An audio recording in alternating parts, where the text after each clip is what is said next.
Oh my. Salem's Lot. Salem's Lot. Oh, welcome to Mirror Domains. And this is my Salem's Lot remake reaction video. Salem's Lot 2024, guys, is out now. And I know it's been out for like, 12 days or something like that. But hey, better late than never, right? Now, I haven't seen it yet. So this is my first time reaction to Salem's Lot. Full movie reaction. Guys, if you haven't seen one of these from me before, you know how this works. I can't show you the entire movie here on the side due to copyright reasons. But I'll do my best with my little tips and tricks to let you know where I'm at within the movie so you can follow along with your copy there on HBO Max or Crave here in Canada. That being said, I'll let you know with some timestamps as we get into it. And then afterwards, if we don't like it, we'll take a look at the tomato meter and see where we're at. I'm hitting the play button now. Because I'm watching it on Crave, there was like a little promo for Penguin. William Sadler's in this? All right, let's listen to a little bit clip of the music. Okay. It's widescreen, huh? I can't get that any smaller or any bigger, I mean, without compromising the integrity of my frame. Doesn't look like it. Bummer. So it's going to be... I'm going to have to go with that one. Drag. Now, guys, let's get through some of the...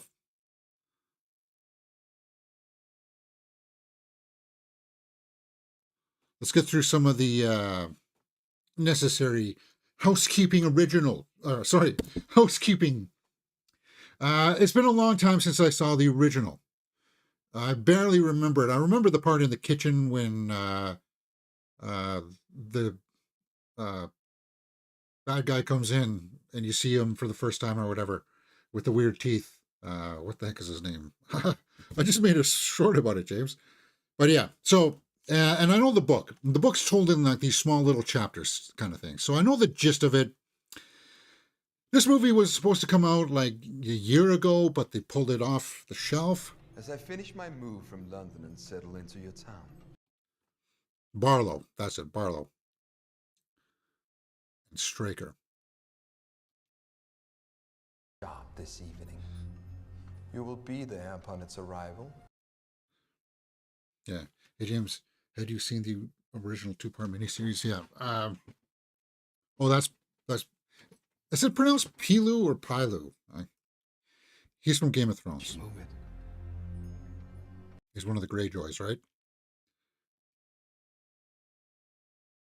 So, what are we dealing with here? So this movie's an hour and 50 minutes, so we'll be out of here just about the 1 o'clock point.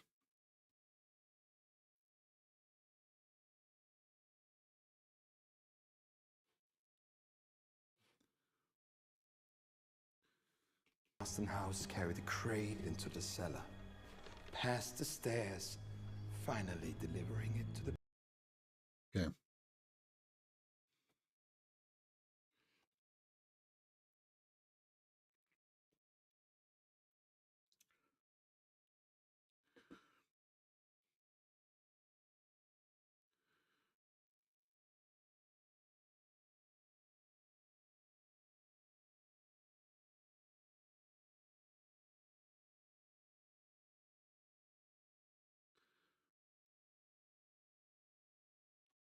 Bring it down there. This was supposed to be like a theatrical release.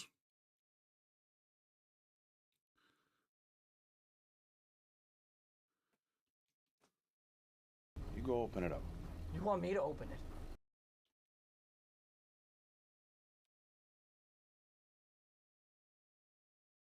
I don't know if the acting's bad or it's the directing not letting enough room for the actors to breathe. That the editing there seemed a little choppy.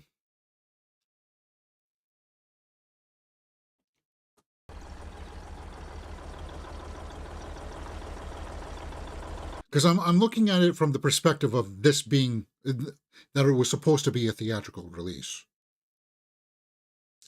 So think about paying your $14 to see this on the big screen, kind of thing. Is it worthy? Released in the UK, Ireland, 11th of October. Okay. Maine. Yep, always Stephen King. Has to take place in Maine. I felt acting abilities had a wide range. Yeah. Oh.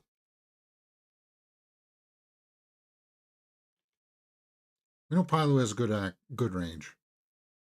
Um,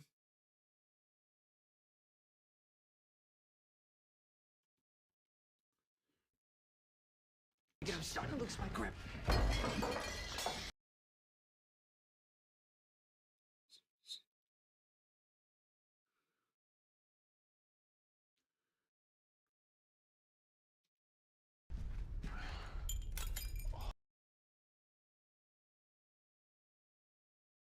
so this is the crate that brings them to the town.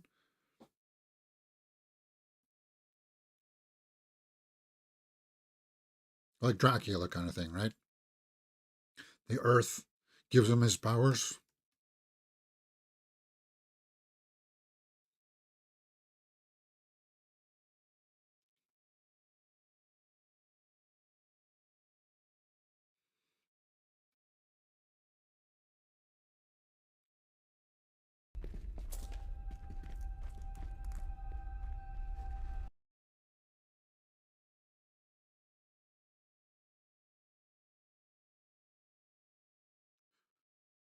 Barlow in a low voice.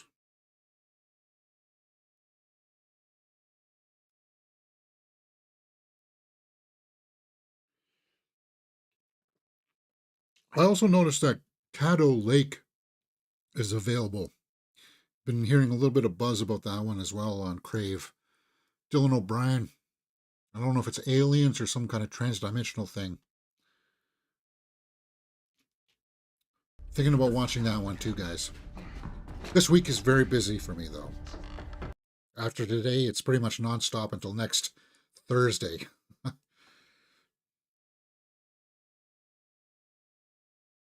There he is, giving us a little taste. We'll talk about the redesign later on.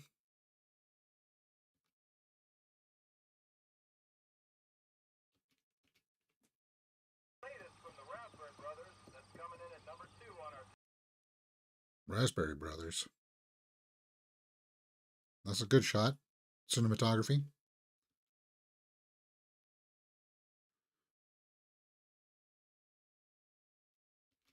Oh, sorry, I'm just sightseeing. I used to live around here.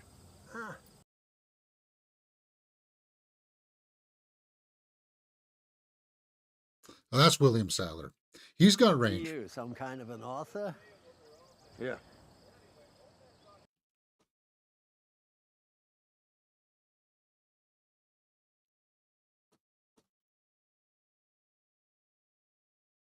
Hmm.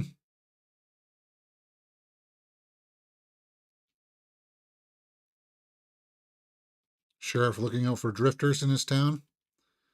Looks like William Sadler's getting on there, eh? He's got to be up there. It's been a long time since he played the bad guy in Die Hard 2.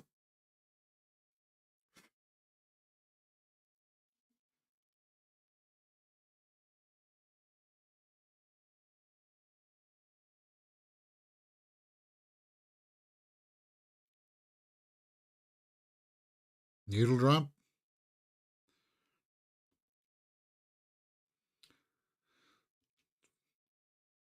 Maine looks similar to the countryside that we have here in Ontario. I like the harmony in that song.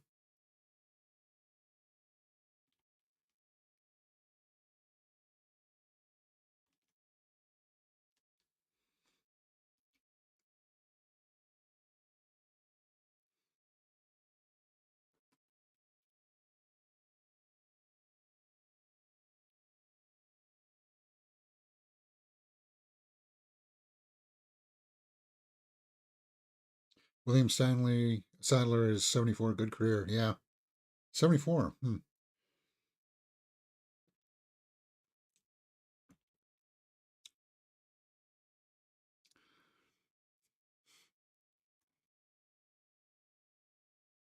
So they're trying to establish his town here as he's driving through.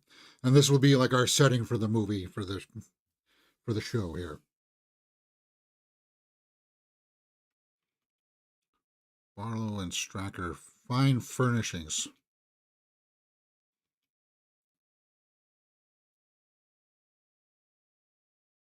So the older cars are saying that this is supposed to be like a period piece, right? Late 70s, 80s, maybe?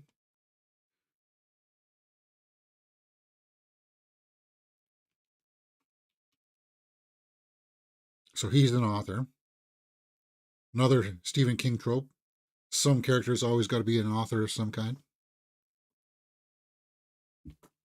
I'm at the point in the story where the reader decides whether or not she'll ever finish it.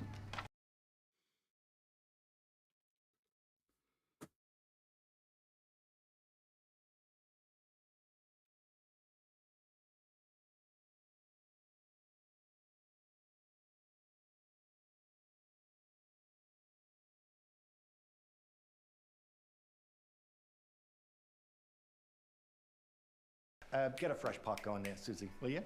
I have trained her to make.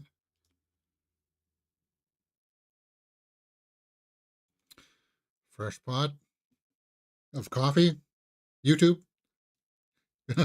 Story is set in 1975. Okay.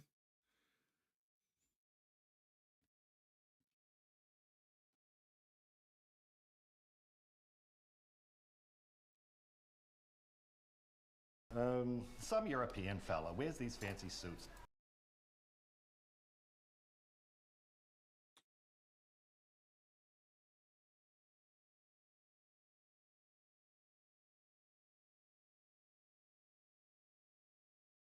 Hmm.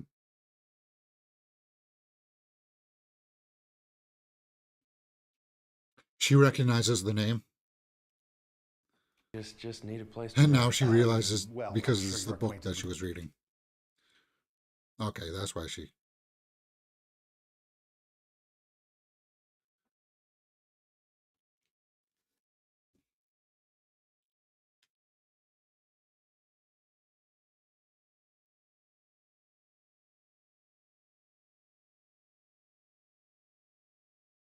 I think I like Susan, at least the actress. I have to look at her resume after.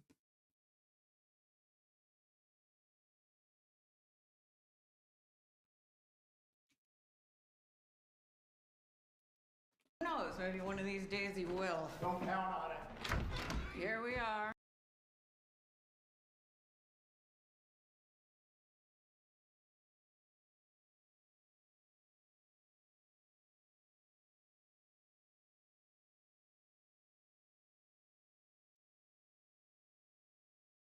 Yeah.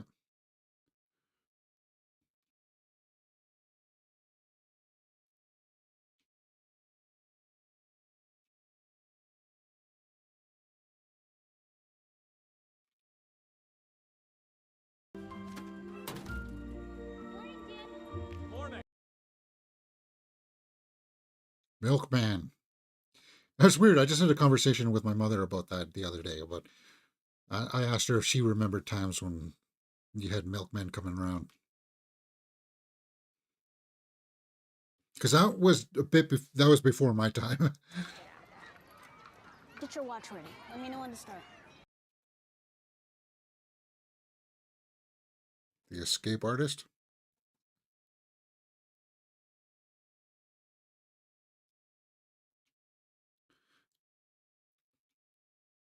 and the bully. Yeah. Pfeiffer says GM.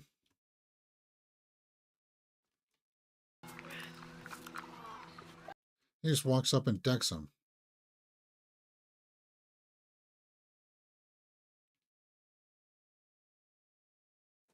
Yeah. Nice win for the Bills last night. over the Jets. Last time I fell asleep because I was no, yeah, I think I it was around halftime. The Jets were ahead, right?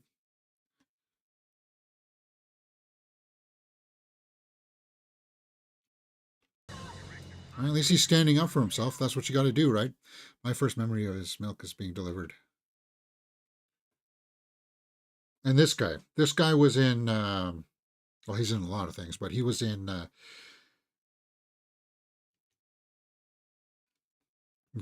Queen's Gambit, right? He's the one that taught her.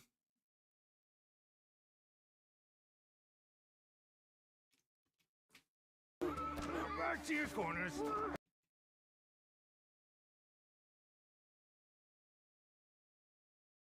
Well,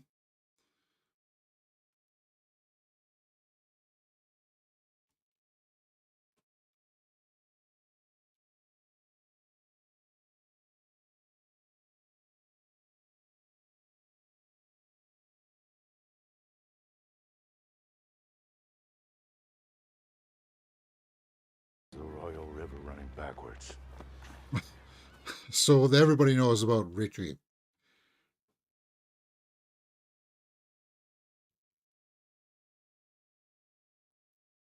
Hmm. Foreshadowing. We take people at their word, and we know that that's not going to be the case. Stracker. Yeah, Bill Camp, the chess champ. Yeah.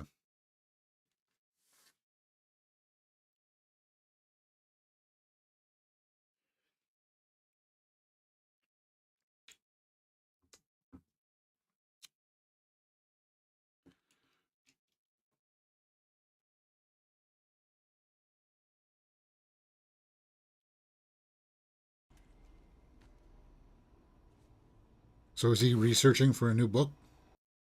That's right. Right?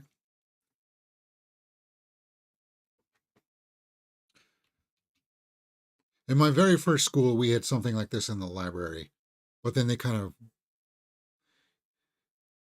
you don't need them anymore, right? Because of the internet.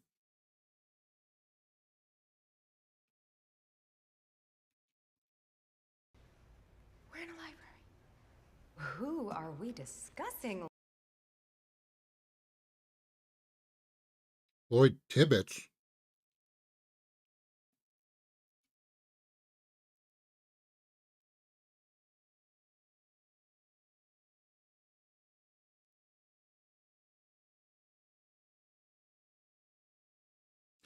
Her face looks familiar. I know it's not the same actress. Well, I'm trying to think of who it is.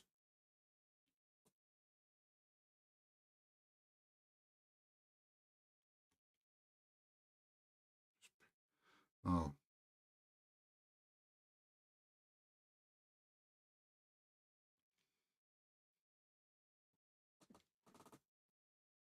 Yeah. Wonder what he finds so interesting about a little town like Salem's Lot. Yeah. What is so interesting, huh? Oh, she dropped.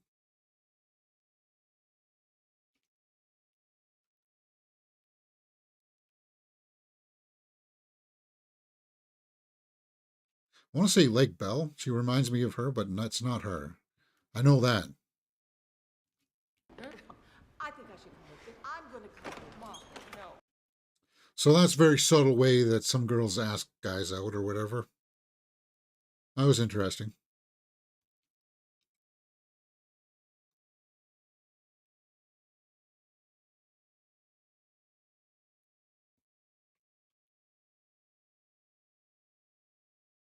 Here's the thing. We are coming up to 20 minutes into this film.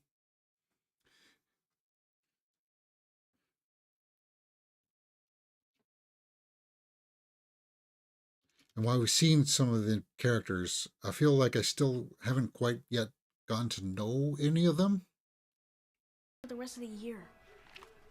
Yeah, but what happens when...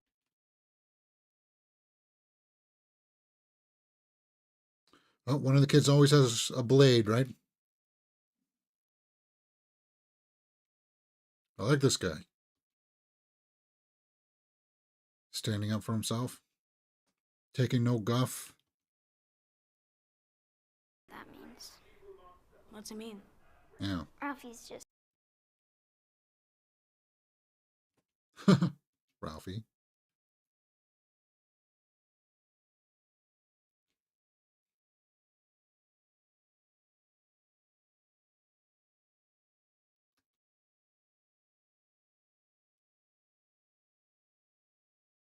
He was the most famous and best magician of all time. Yeah. Until he met his untimely demise. I like those kids. There's always that kid trope every now and then in Stephen King's stories, right?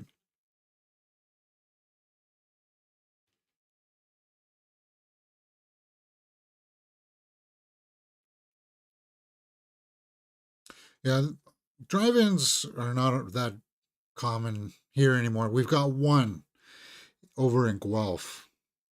I never found the appeal to them.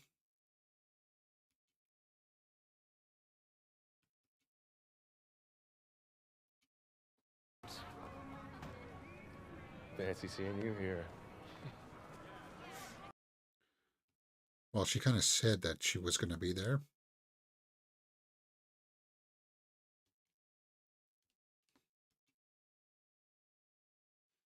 The kid with the glasses, Mark, is a standout. It's like he was written as a kid from 2024, but ended up in 1975. Wise beyond his years. I mean, yeah, good call, Art Glass.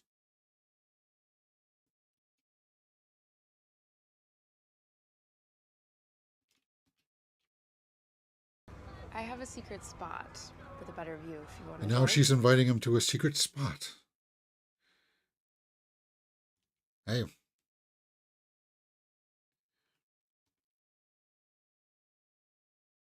She's offering.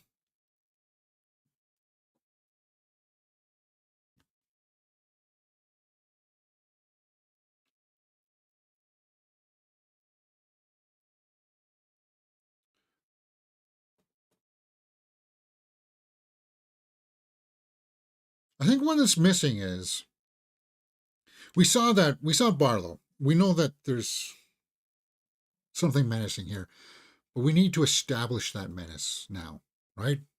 To end up the first act. So are these two kids going to get their number punched?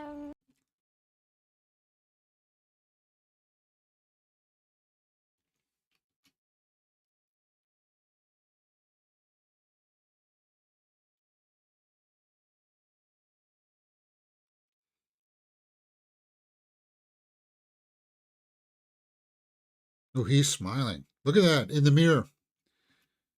And see, now that's creepy.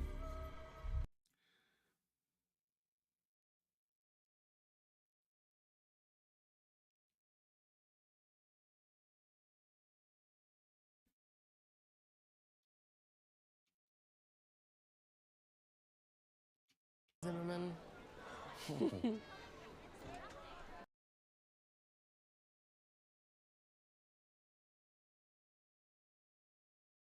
Yeah, I've seen couples like that. It's like every week, oh, we're back together again. And then there's always some dramatic thing that happens towards the end of the week, or they're screaming at each other. I'm breaking up with you. I'm out of here. I've seen that. Sometimes that's fun to watch.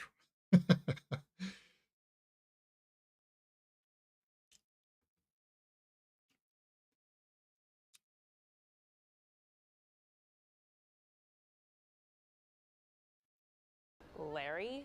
No. He can have the lot. Hmm.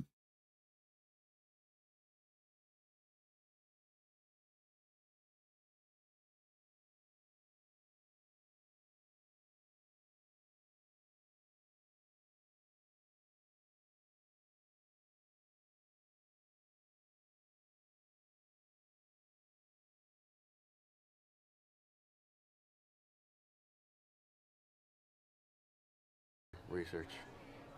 What exactly, though, are you researching here? Yeah, what? his family history.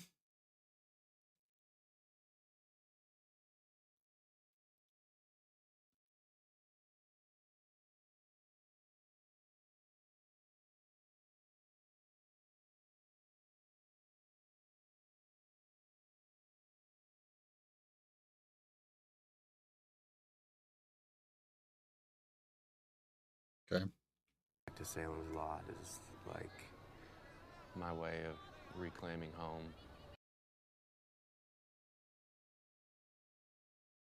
Sometimes you got to go on that quest, right, to find out more about your history, family history. Some people have to do that. Makes them feel a little bit more complete.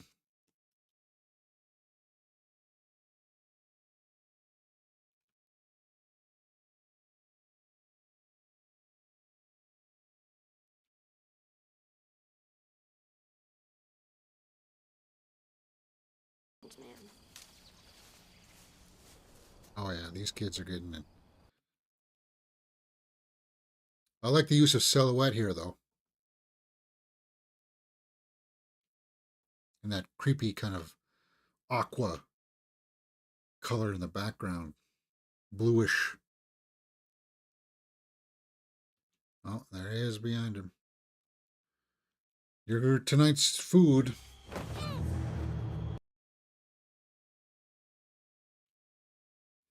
Ralph's done.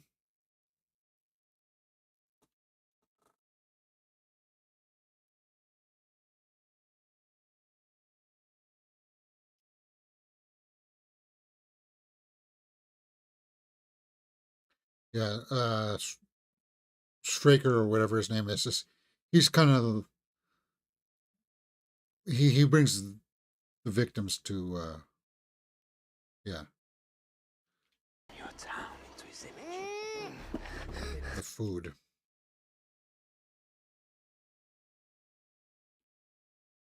To Barlow.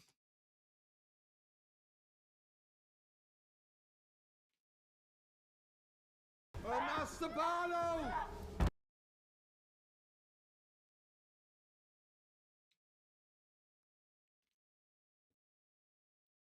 Lord of Flies.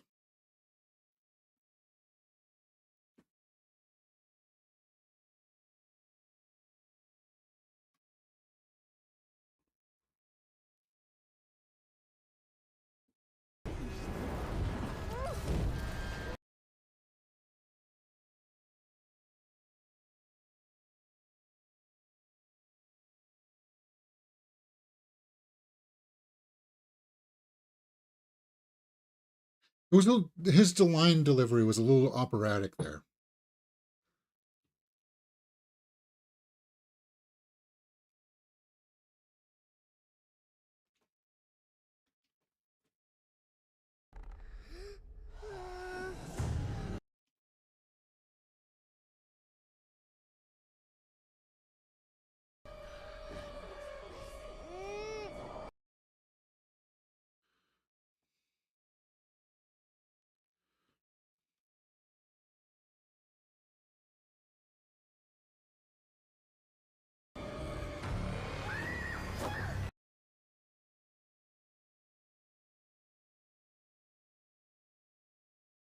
Yeah, I like the limited use of showing him at least.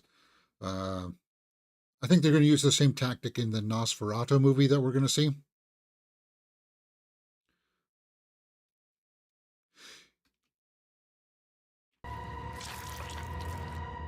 This feels like it was like a made-for-TV movie, though. I can see why they pulled it from the theaters, and they pushed it. It feels almost a little bit like an episode of the Cabinet of Curiosities, like what we saw from Guillermo del Toro last year. Actually, some of those were pretty well crafted. No, You said it was... Oh, hell, what did you say? Atonement, probably. the father get into a little too much of the sacramental wine? Or is he fighting the bottle?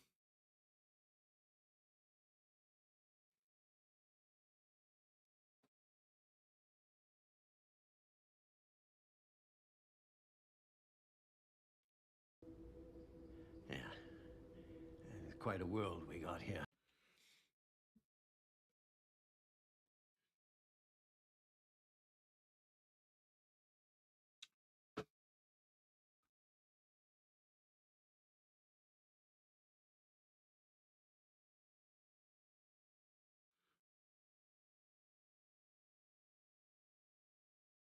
To do nothing. Well, see, that's just it. I like that quote too. Triumph of evil is to have good men do nothing.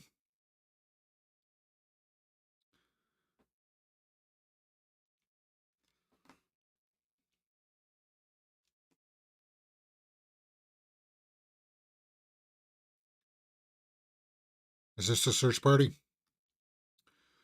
1 week later. And like that kind of low title cards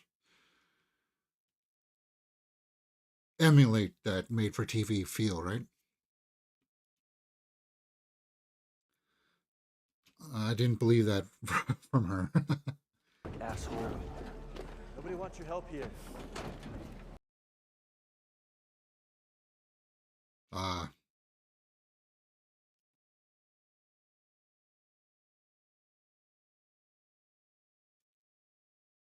Check. You're Ben Mears, the author.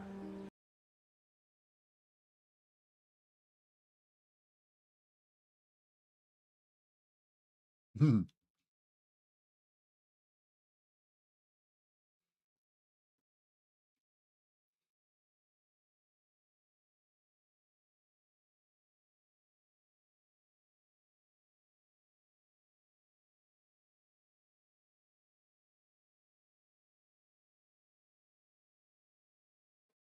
Local boy has just gone missing.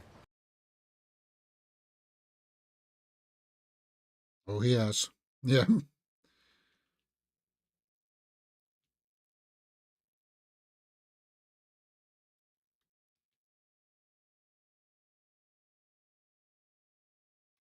Lord Parkins might stop the search soon. The cold reality.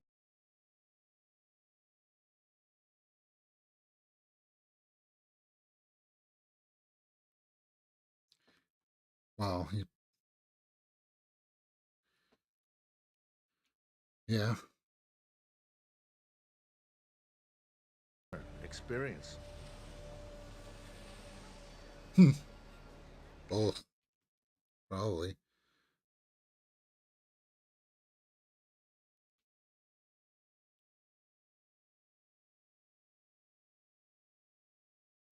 I'm the kind of guy that if somebody went missing in my family, even though that we put out the search grids and people cross it off, I don't cross off a grid until I've searched it.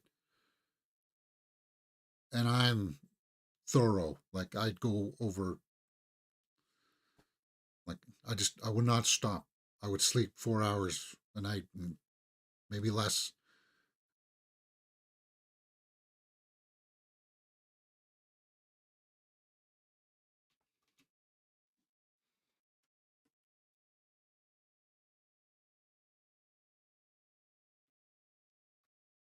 Thinks that we will run off together or something and never look back.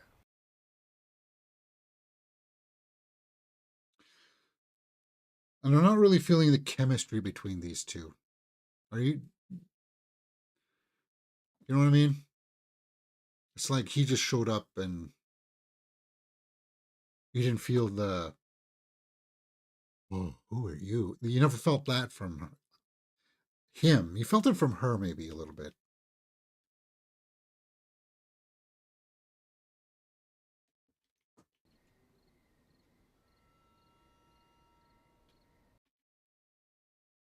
The harmonica. Oh yeah. He's like floating out the window or something like, right? Like that scene in Buffy the Vampire Slayer.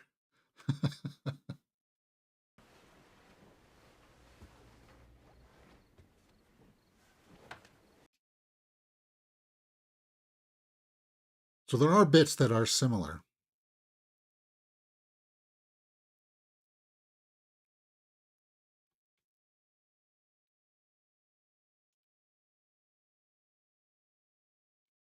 Or maybe he wasn't floating. I thought he was.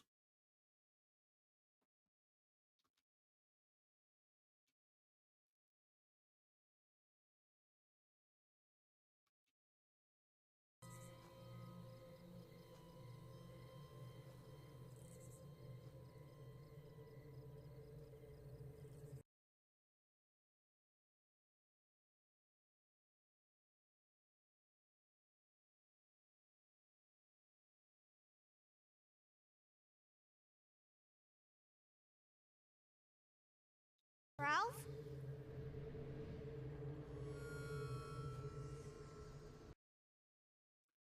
It's interesting, the sound design, a little bit of the harmonica was going around the back. That was well done.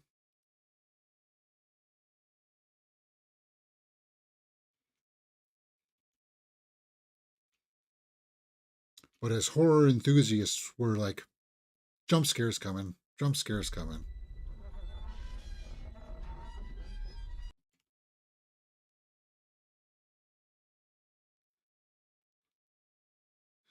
By the sounds of it, there didn't seem to be much of Ralph to convert. Yeah, the master was kind of hungry. Maybe. But he does convert the town, right?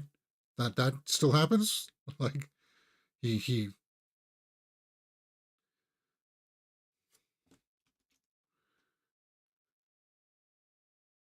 at least I'm assuming that's what's gonna happen, right?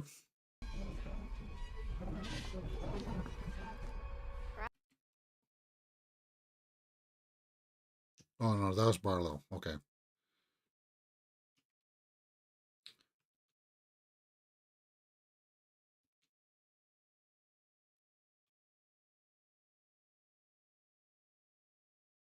Vitamin B deficiency that prohibits the body from making more red blood cells. Red Enter cell count Alfre will Woodward. Good actress.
Yeah, that's a little melodramatic.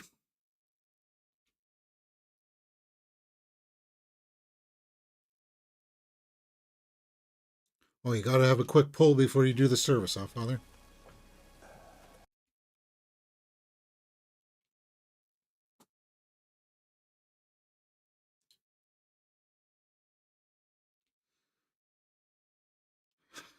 He's like, yeah, why not? I'll take a pull.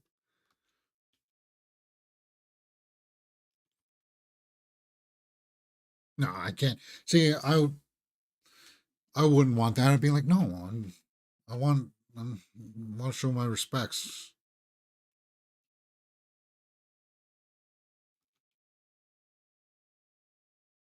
Is this the grown-up kid from Gladiator? It looks like he's got the same kind of eyes.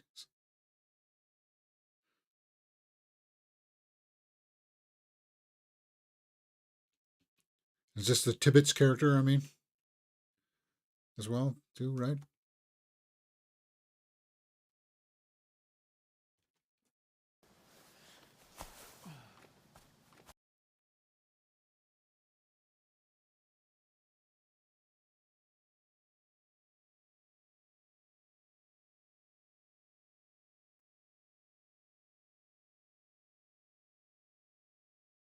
I don't think you have to do much burying. By the sounds of it, there didn't seem to, yeah. Here it comes.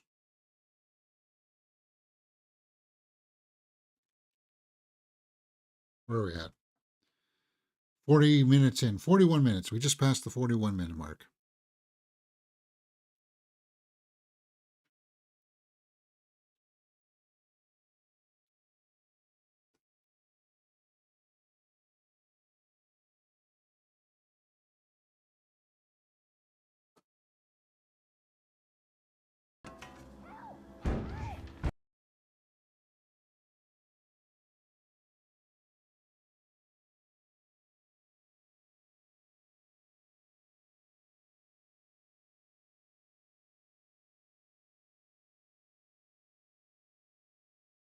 Yeah, that's trippy.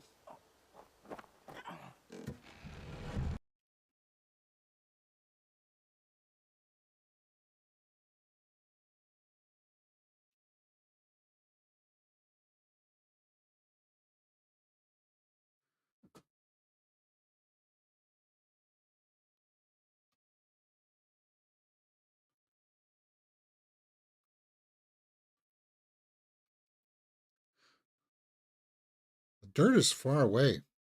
Use a wheelbarrow, man. You're gonna break your back doing that.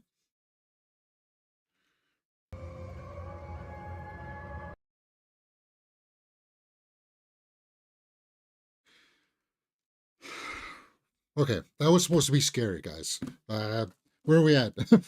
42 minutes and 35. This is kind of like softball horror so far. The scares don't seem to be set up all that well. They're not being executed all that well. Like, you know, when we were outside watching Sinister, like when they went outside the house and stuff, you felt like terror, threat there, right? I didn't feel threat there, and you knew that the threat was there, and you knew the threat was there in Sinister, but it's kind of like,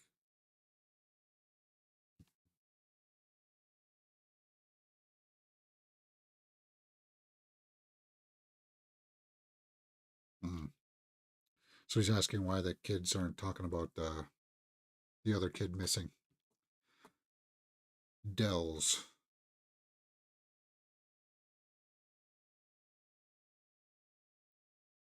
Yeah, the one bar I used to go to had the pool table up on an elevated area too.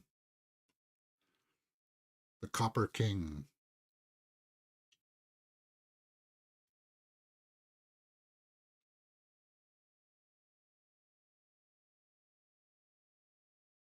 I need to play some pool. What am I doing? I used to love playing, man.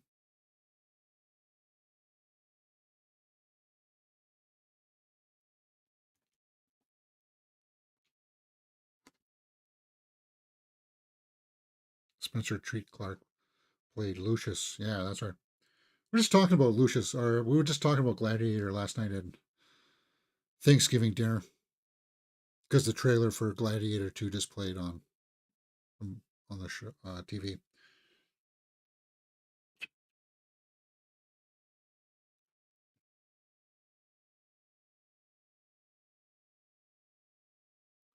Well, I don't think he's all right.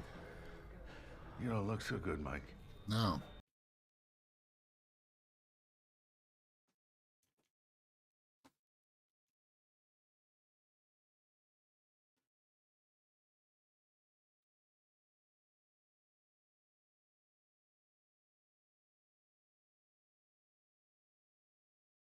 I'm not sure how long I was out.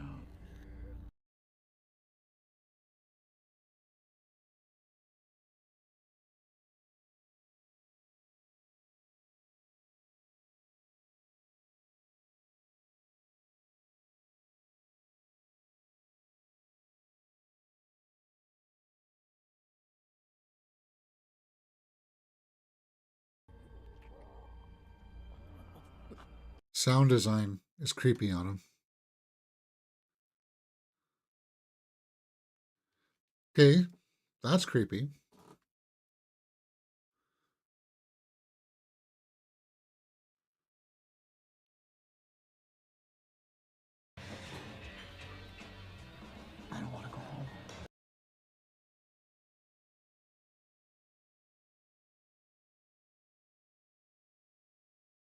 Yeah.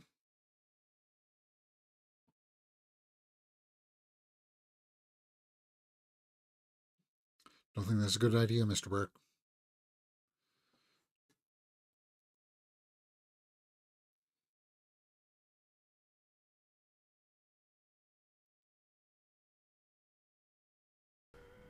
Take these.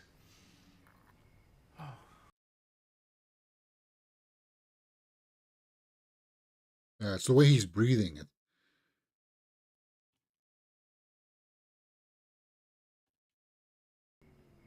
happened to your Where neck. did you get those marks, Mike?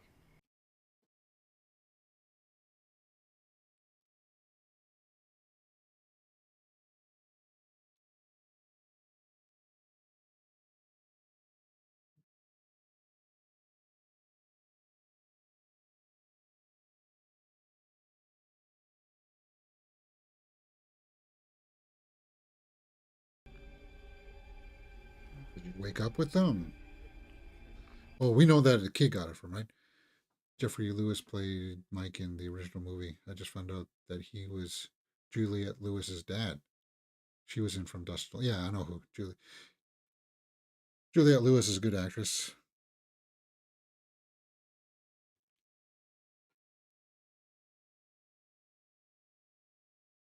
She was Mallory, obviously. Natural Born Killers.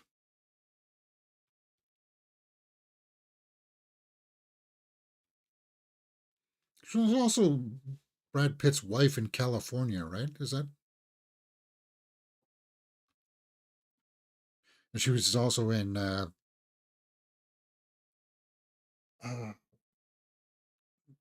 that series with the cheerleaders that crashed and then they started to eat each other. What was that one?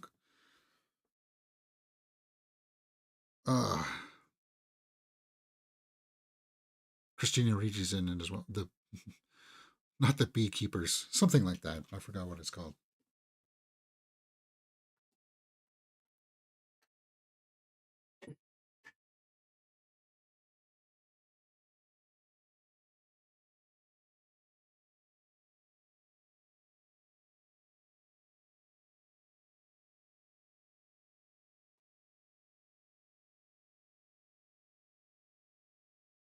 Yellow Jackets, yeah. She's in that, right?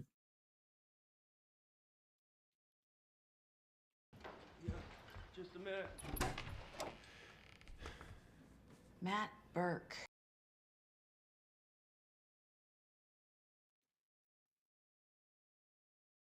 Matt Burke.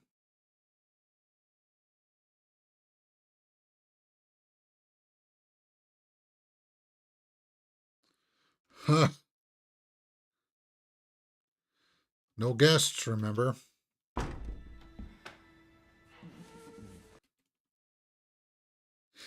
Again, I don't feel any chemistry between them. Um, but it does feel like we're missing parts of the story here because they've tried to condense it into a movie.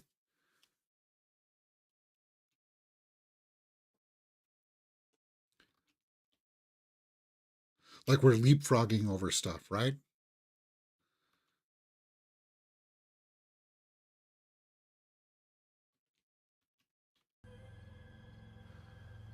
I know how it sounds. The idea that Mike...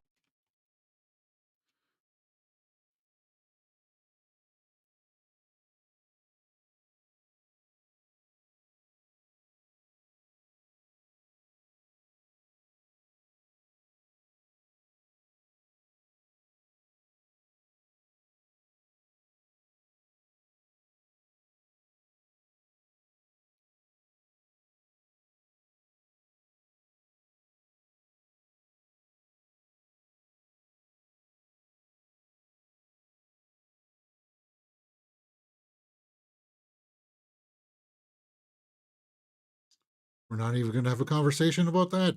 You suggested that he could be a vampire or something.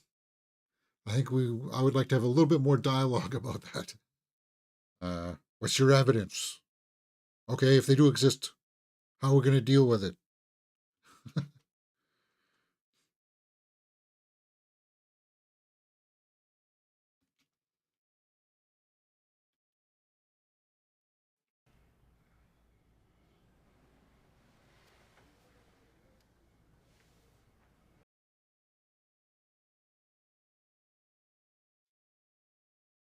It's by the numbers, entry-level thriller. Action ramps up a bit, though. Okay.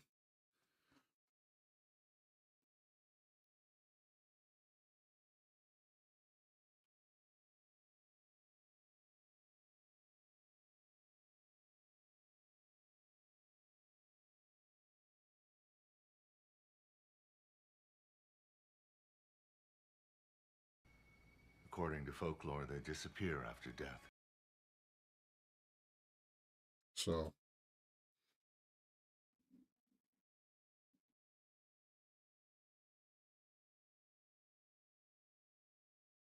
drop of blood.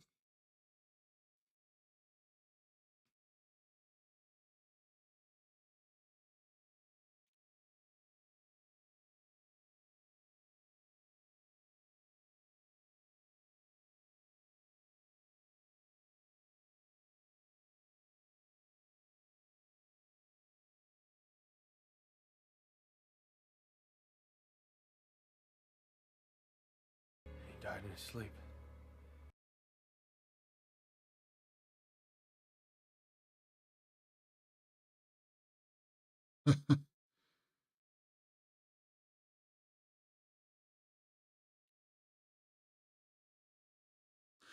And then if you saw this,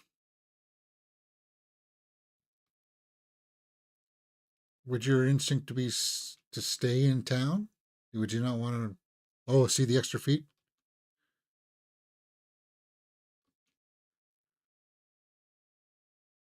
Oh, that was a cut. Okay.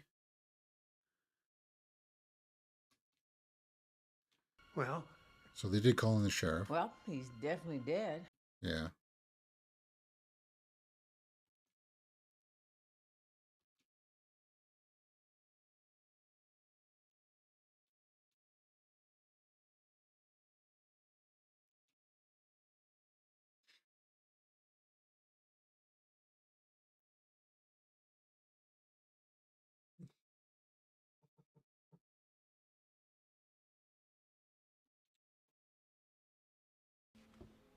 Yeah, Matt. Something like that.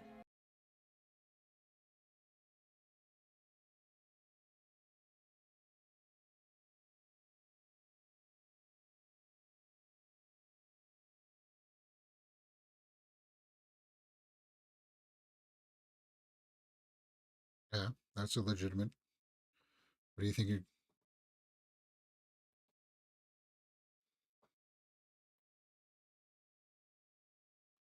You're still holding the cross.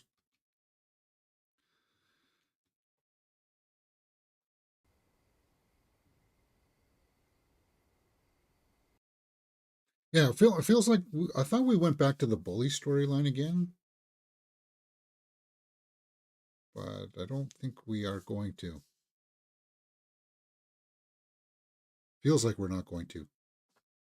Like I thought the bully came back again.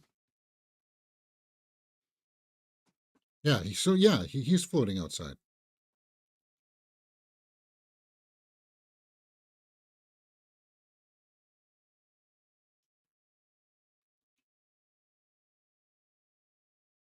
What's okay?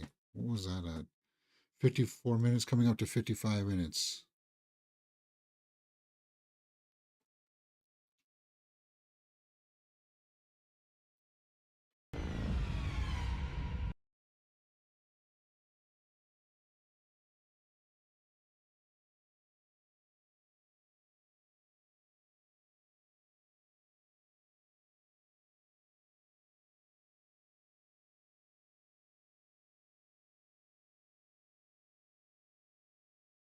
Yeah.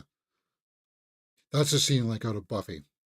What was it? David Arquette was the vampire that in that movie, right? He's hanging outside.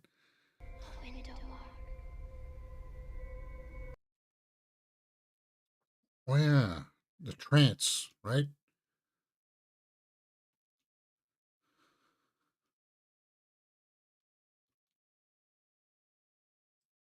They're using a trance angle on this one.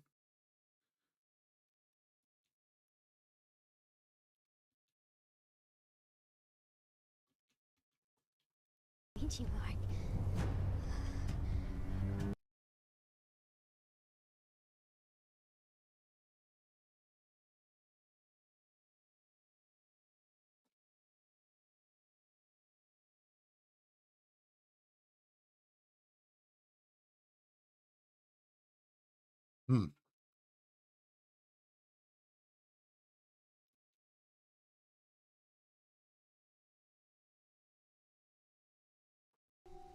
You have my word. It almost feels like the director doesn't know how to direct actors.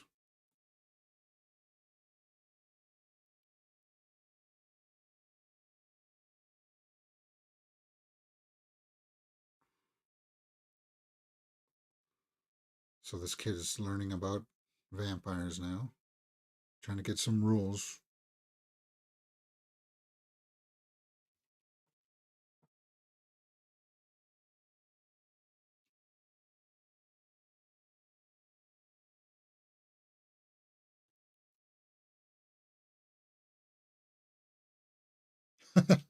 Yeah, I guess I gotta go kill Barlow. Yeah, good luck with that one.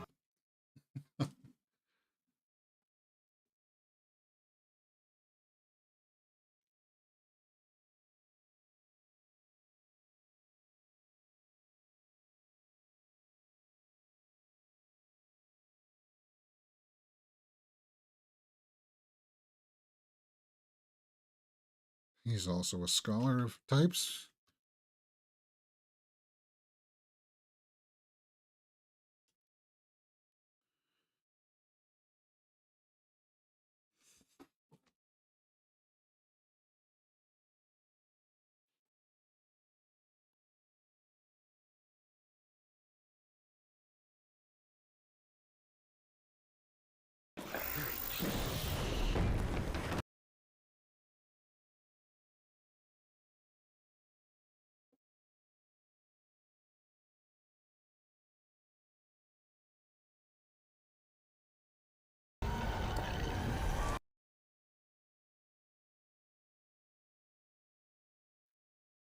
I think that happened in the original too, right?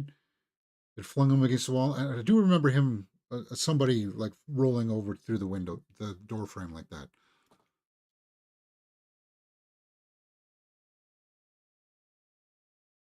As I said, it's been so long. I know there's a kitchen scene where Barlow comes in, and I think that was the first reveal of him, actually, that we saw in the original, right?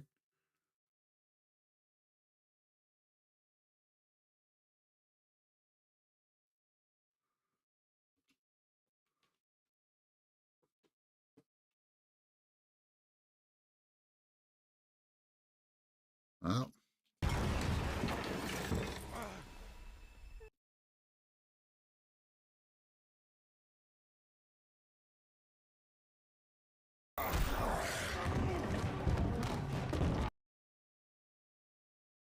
stunt work. Somebody did a stair roll there.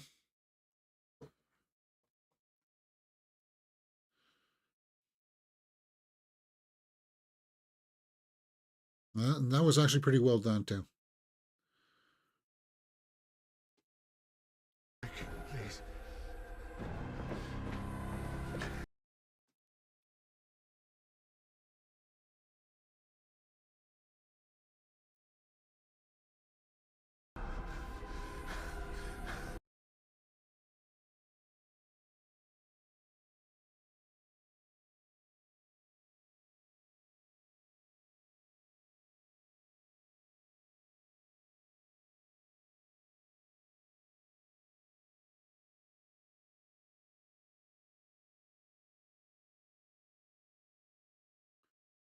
See, reading and researching helps a little bit at times, huh?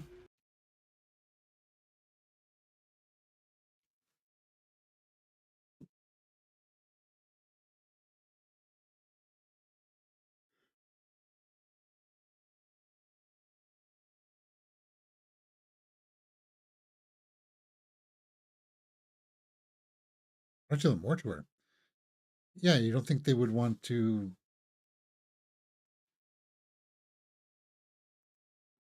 bring her down to the morgue, examine the body,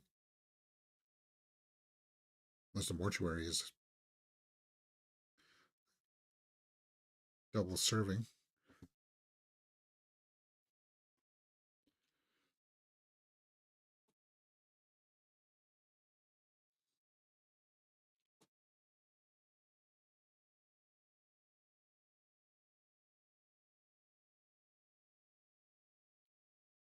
Hey, hey, Matt?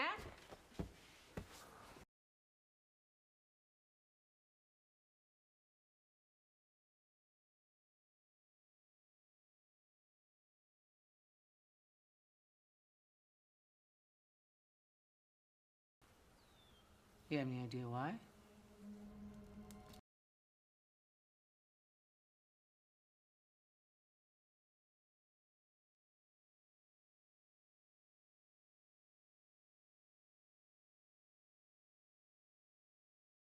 See, these two are really good actors. And this is sounding flat.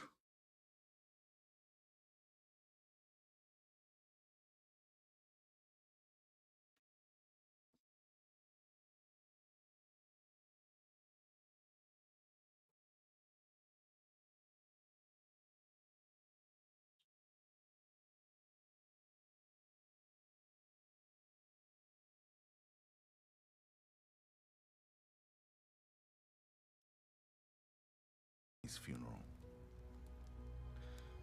There is one way we can find out for certain.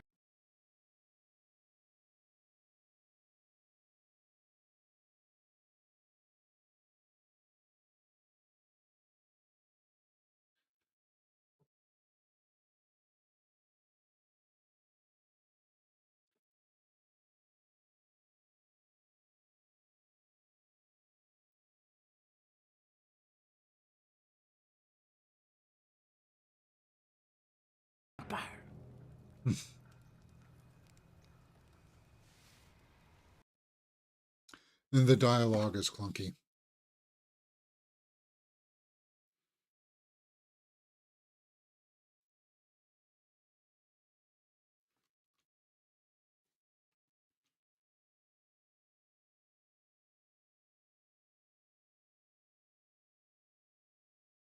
Yeah.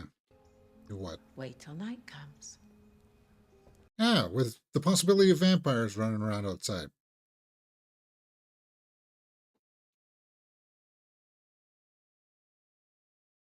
Like what?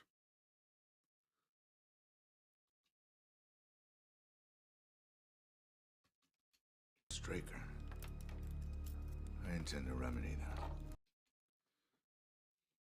And where are you going to go? The library? The internet wasn't around.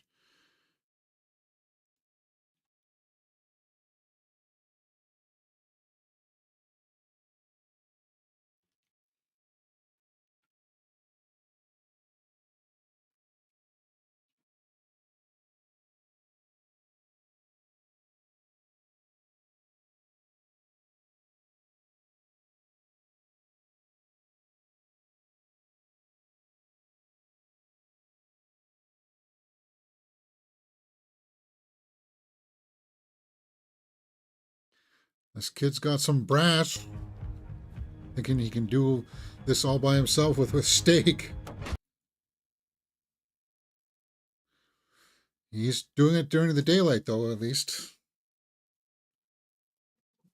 Him and Burke need to get together. Compare notes.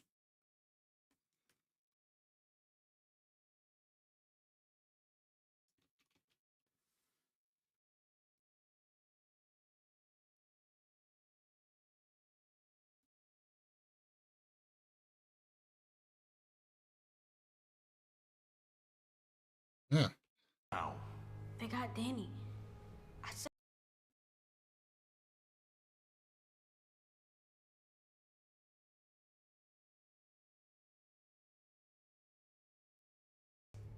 You don't have to. you know. Yes. Well, Straker's locking him in. That's why you don't go in without some kind of way to get out. Bolt cutters bring along, maybe.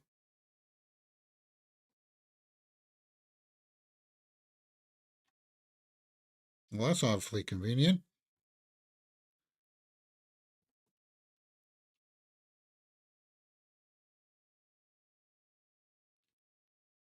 Candles sitting right there, huh?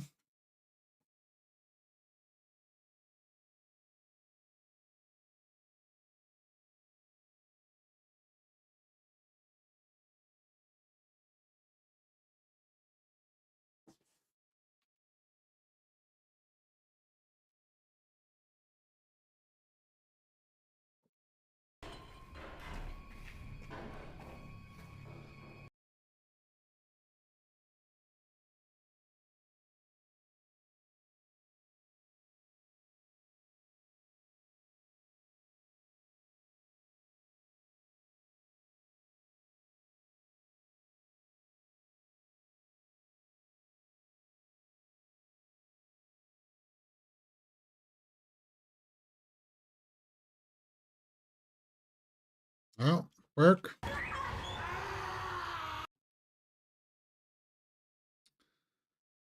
He got his 107.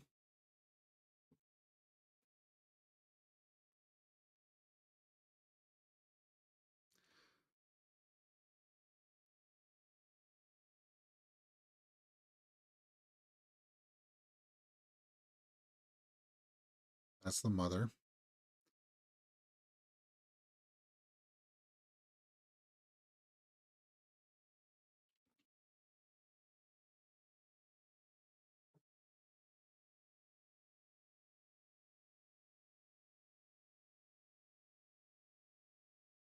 If vampires exist at all, that is.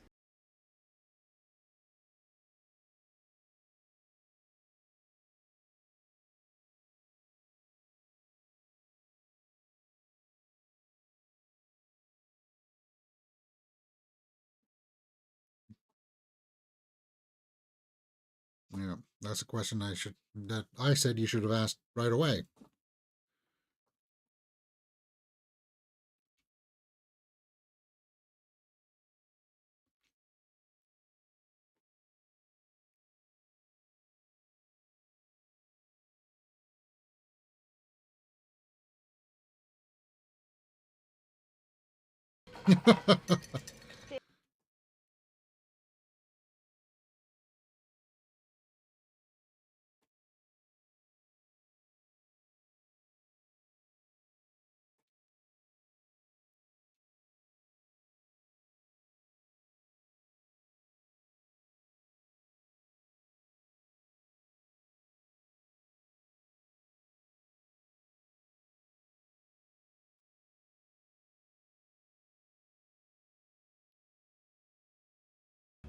In my bag!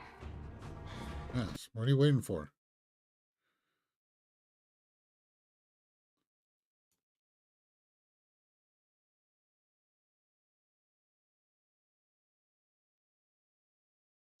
You can't kill a dead body. You can't get charged for murder or for a dead body. I would just...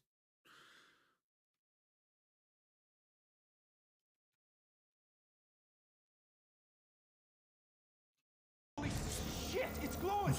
Shall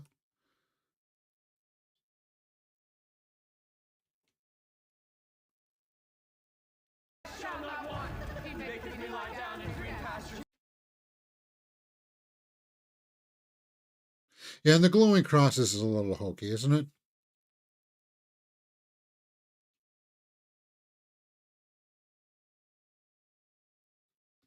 Come on.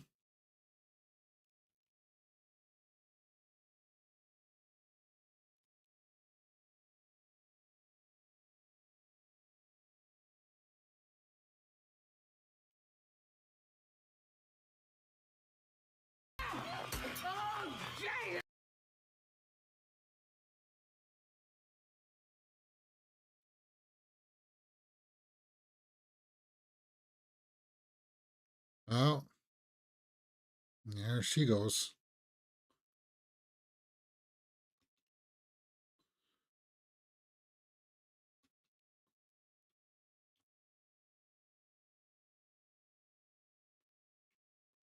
Get my bag! Get my bag!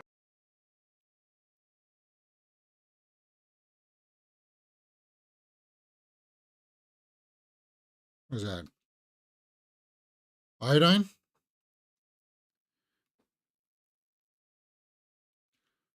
Or alcohol of some kind.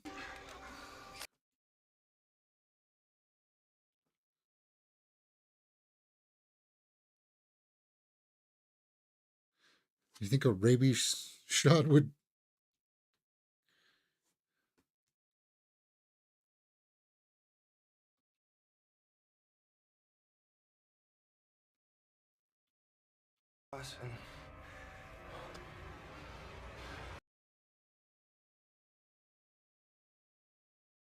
So it only lights up when the evil energy is around? Or the evil entity?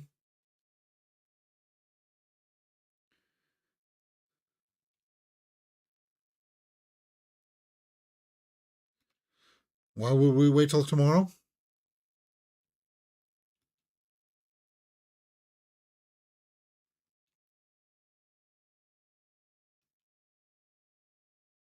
We're not waiting now. I wouldn't wait. I'd be like, okay, we're going right there.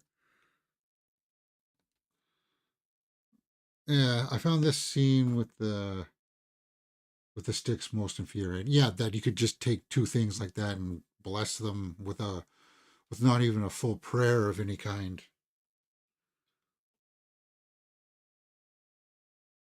Tongue depressors, right? That's what those were.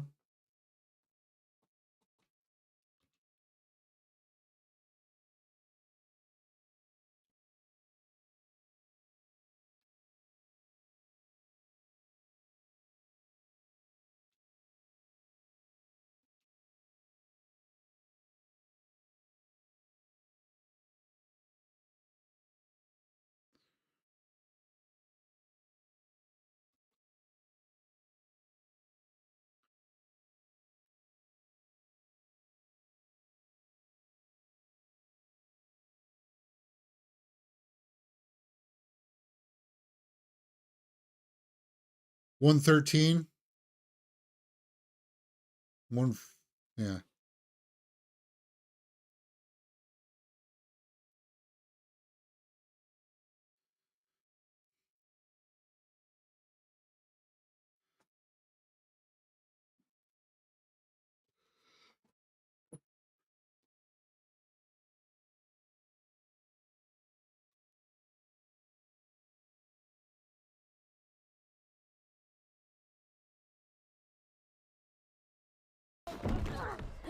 Just as Hubert Marston promised my Barlow long ago.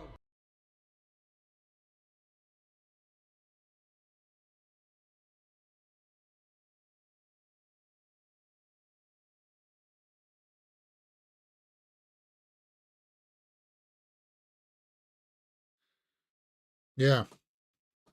I think he's been directed to act over the top, loud. Ooh.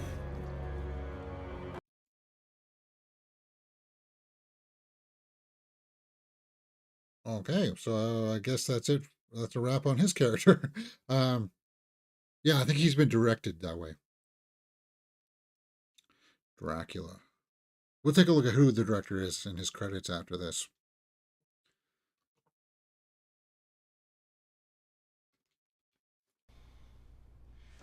Haven't you noticed anything out of the ordinary in the lot recently? No.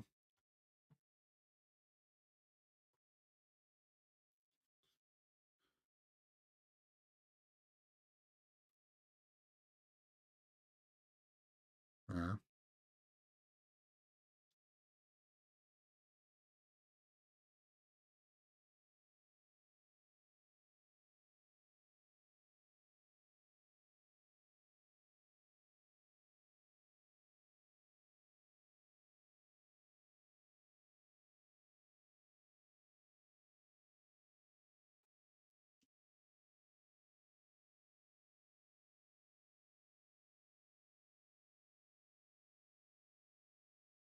This point, but I still believe in the awesome power of the church. Okay.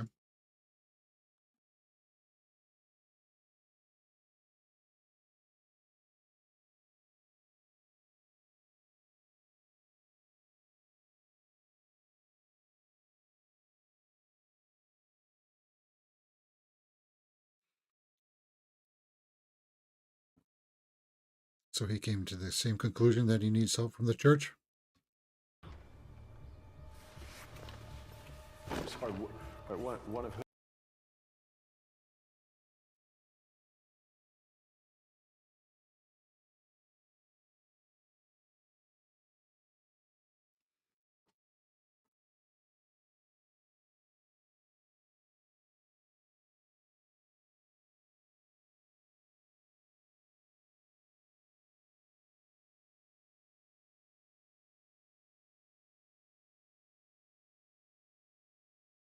Didn't get him, but I got his servant, Straker.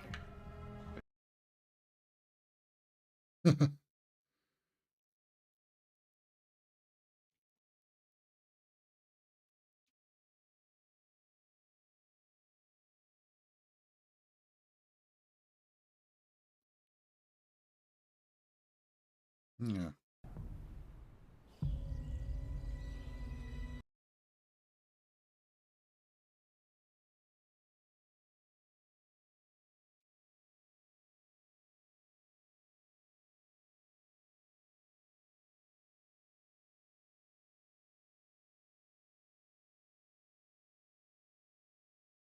Entering Barlow's home.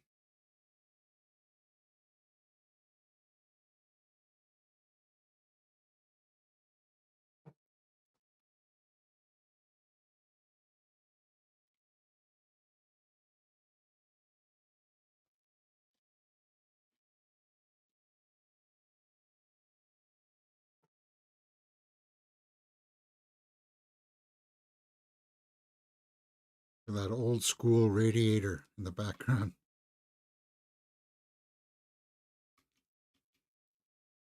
Fine, I'll go.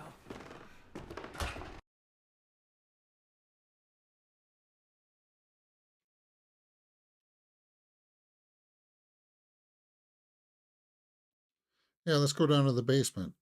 Remember, there's no stairs there.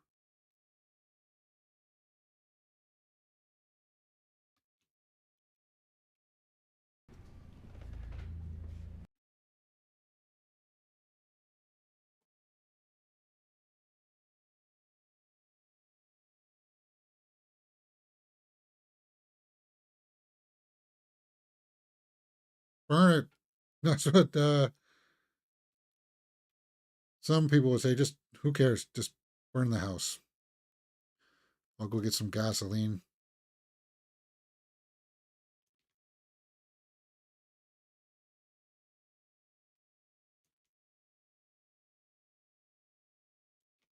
Come on.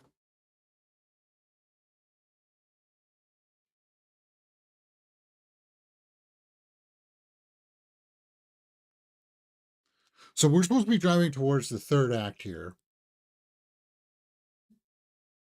where some big, sorry. Whew. They burnt the house in the original ending. Yeah.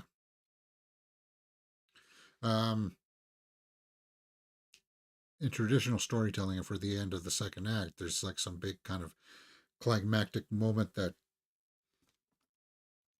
well,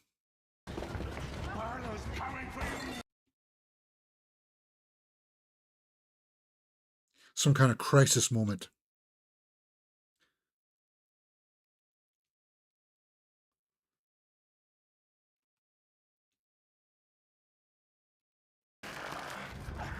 Here.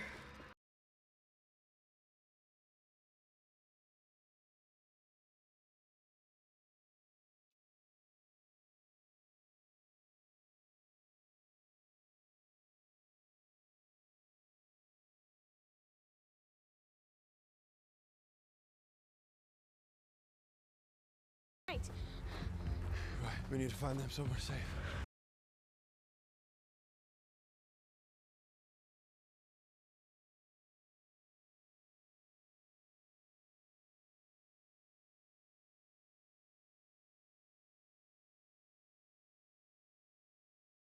Yeah, this is the end of the second act. See how they're all talking about the plans?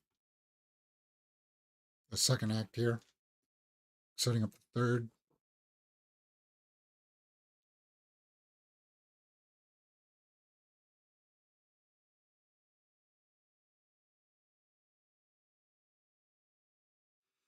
But here's the thing about this story so far, guys. While things are happening, and it goes back to the point where I made where I feel like we haven't really known any of the characters. Whose story here is going to be fulfilled by Barlow being killed and getting rid of the vampires in the town? Whose story is going to be closed in an arc? Who's set up to be like that? It could be any number of these characters.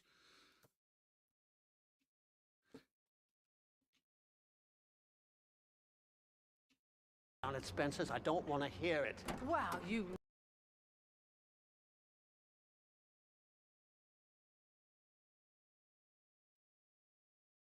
Still alive and you're running away. You're supposed to be protecting it.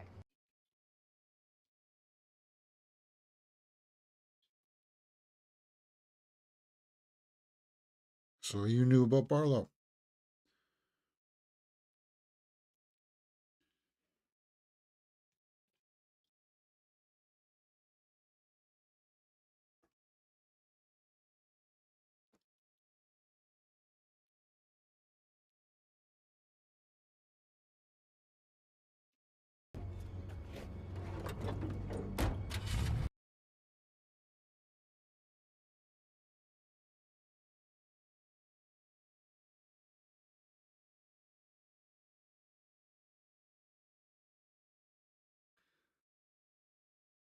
The only rational one is the kid Mark. Yeah, and he would get justice by Barlow dying, but since we haven't really spent the most time with him, it doesn't really feel like his story, right?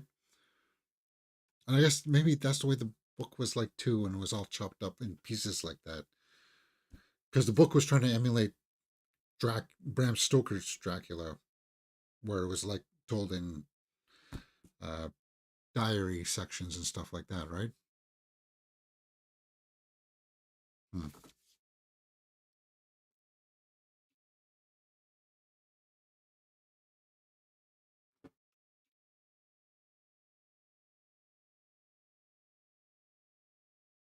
Oh,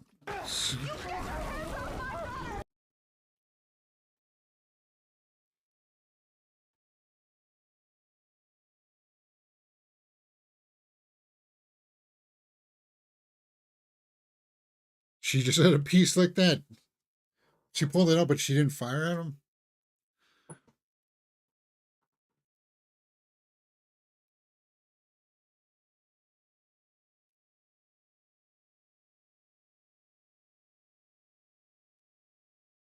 Oh, I think this is the kitchen scene, right? Because they're in the kitchen.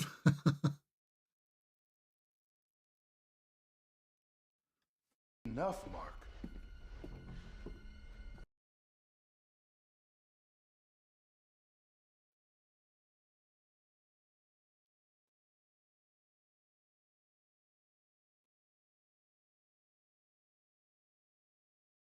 Suit up. Get your weapons, dude.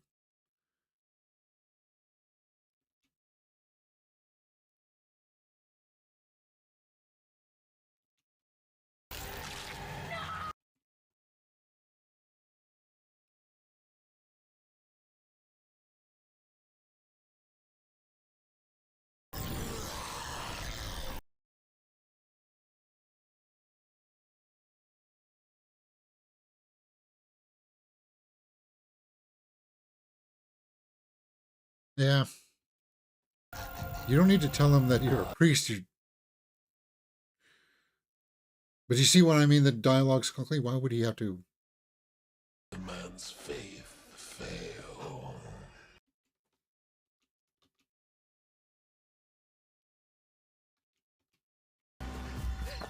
That's it for the father.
Yeah. I can understand that some people would probably tap out here and say, I don't know about this movie, guys. Like, because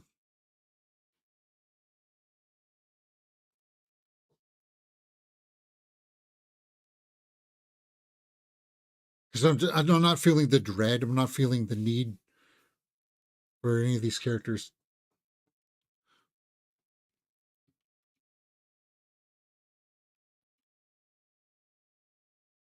You're gonna be okay.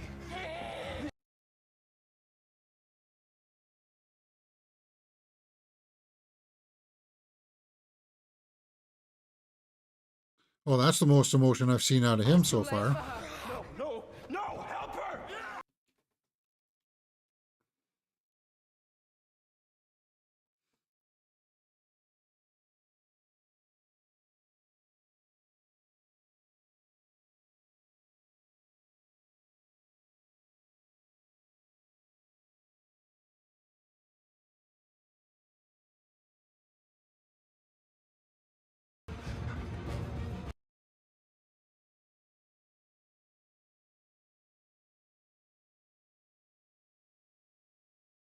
Yeah.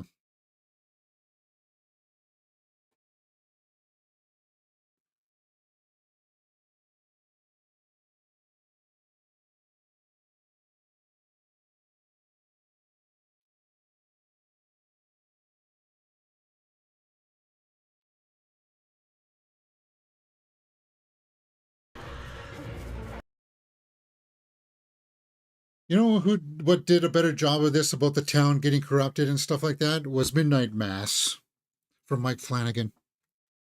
Was that it?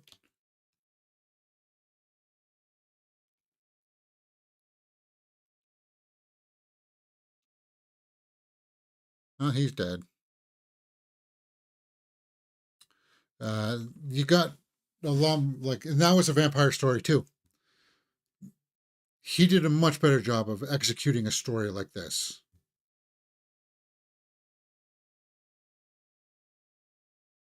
The boat scene is all I'm going to say. If you've ever seen Midnight Mass, you know what I'm talking about with the boat scene.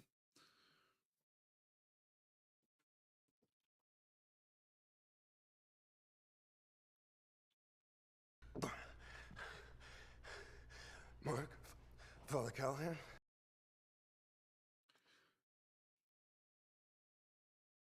Sheriff's gone. No, he's not. He's still here.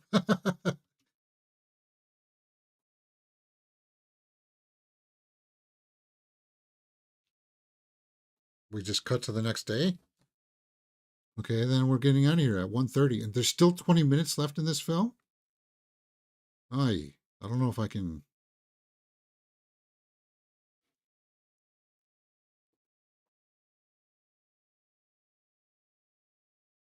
See, now they're saying that was the end of the second act. Big crisis point with Susan dying. I don't know, man. This is like the second. Oh, I just saw a treatise about this online. The second ending. So that would have been like the logical point to bring it to the climax to end with Barlow, but now we're going again with the second threat again.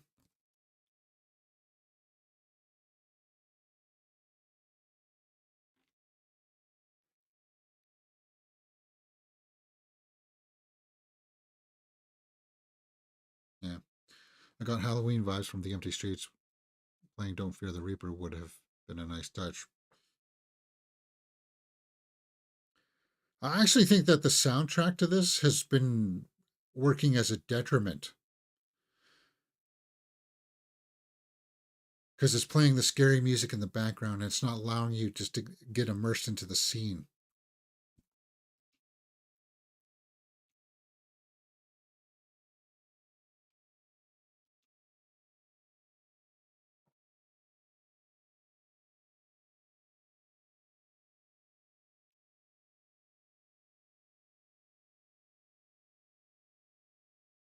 And of course, he's dripping blood now.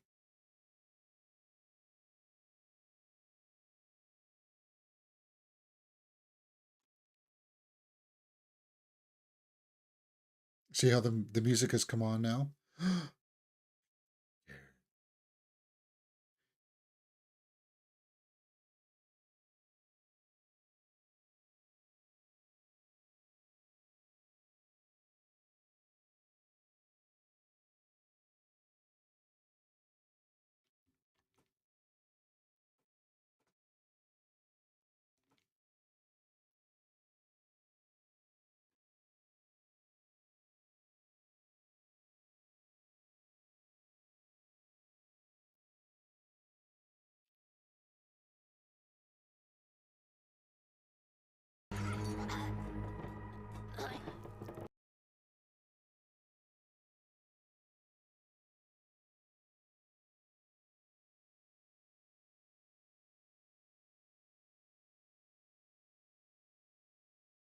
Now, kids, in this scene, you're going to be stabbed through the heart, and you're going to look at each other.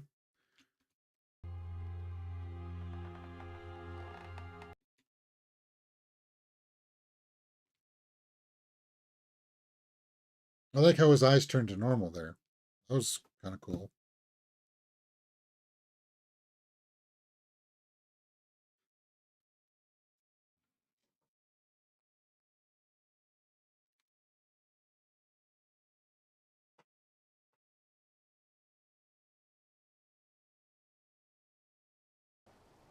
Well, looks like you found some.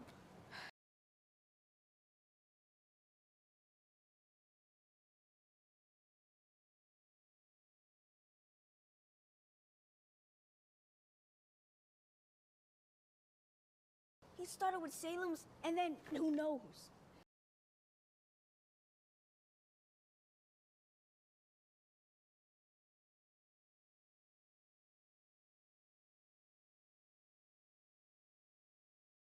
There he is.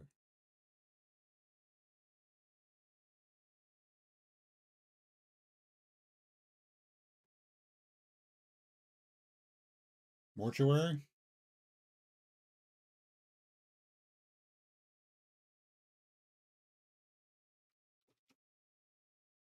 Birds? Animals?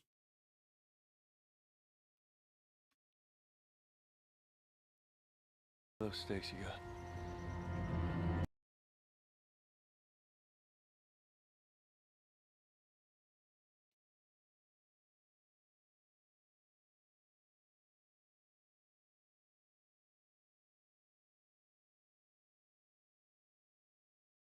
I don't know, guys. At the drive-in? In the back of the cars? In the trunks? It get hot in there. So he's hoping that if they kill Barlow, that all of them will turn back to normal.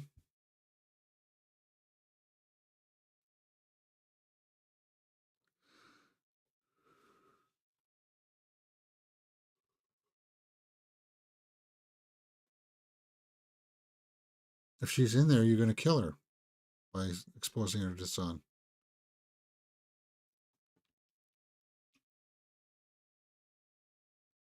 See, that should kill her. Just because you're in the shade doesn't mean the sun's not hitting her.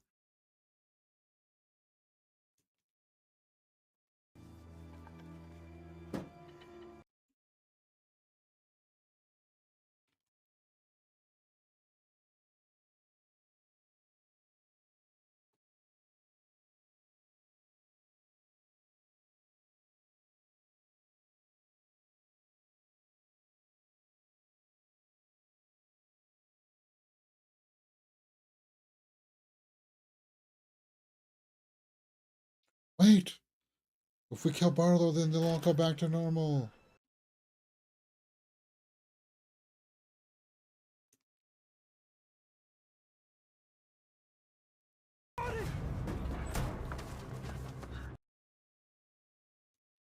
Is it the mother? Well, she did have a...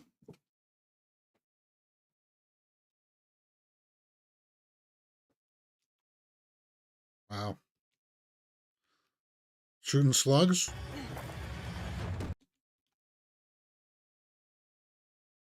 Oh, look at this conveniently dug trench underneath the car.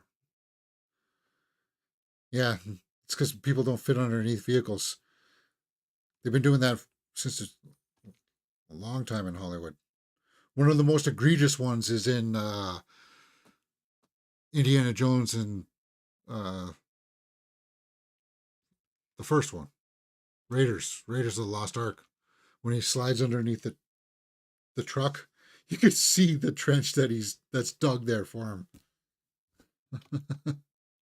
The Raiders doesn't hold up to a lot of scrutiny, especially the 4K version. Oy.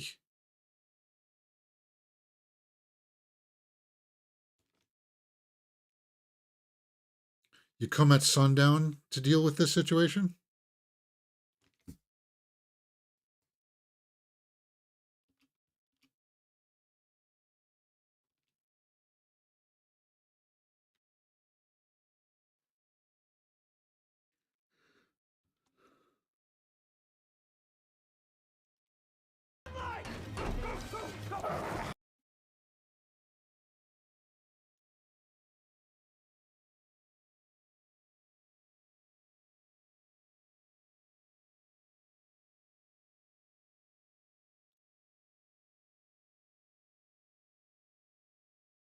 It's still broad daylight, even though the shadow.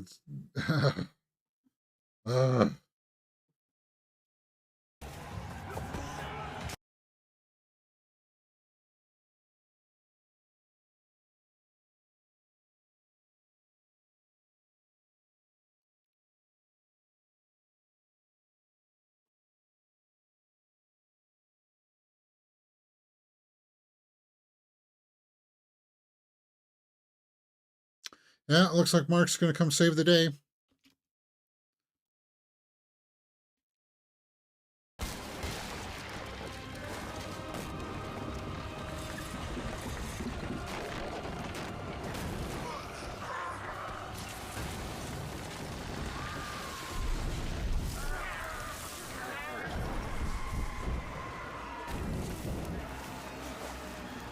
Oh God, I left the audio on too long, guys. Guys, if I leave the audio on a bit too long, I'll chop this part out and put it up on the internet later. I'm sure we'll probably get a claim for that. I left the audio on too long. It happens during a live reaction. Ugh.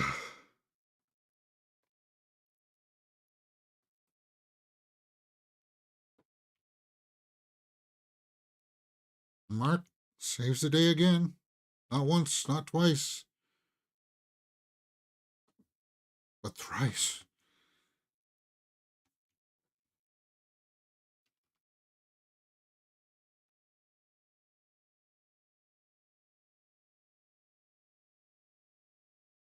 Maybe because I use the audio too much there, I'll try to mitigate it, limit it as much as I can now towards the end. Because we're almost 140. We got less than about 8 minutes left.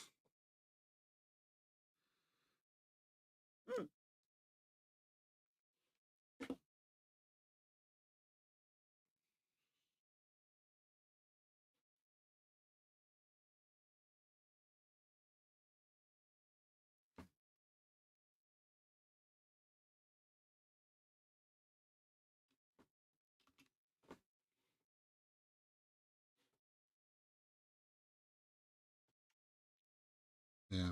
If anything, it makes me want to read the Stephen King's book. It's the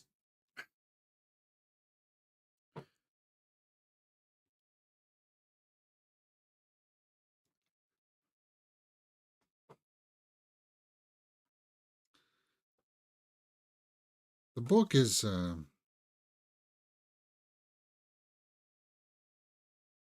I don't know, maybe it's just, maybe this story is a little overrated. It's definitely not as signature as, say, like Pet Cemetery or something, right?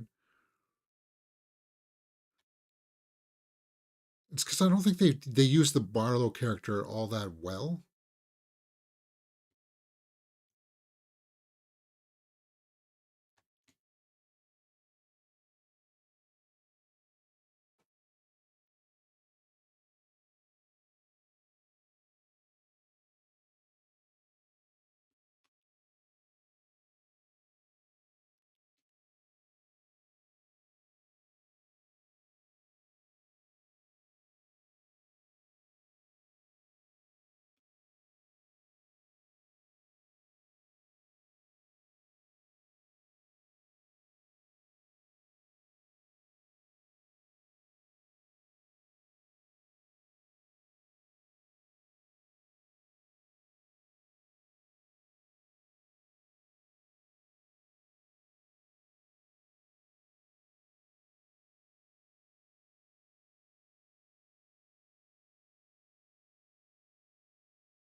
Well, Susan.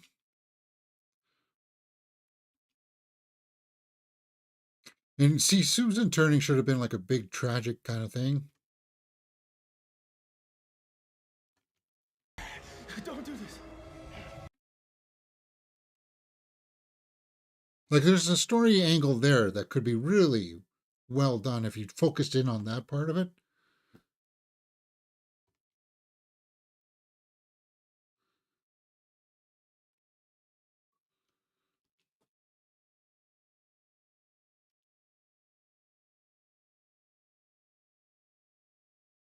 $175 per person, huh?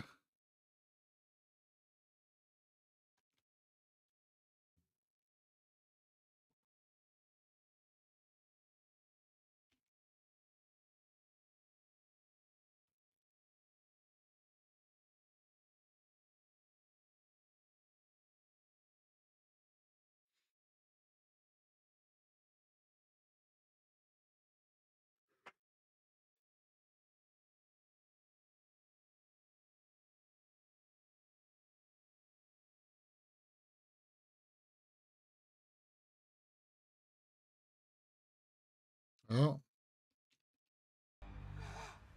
so he did kill her.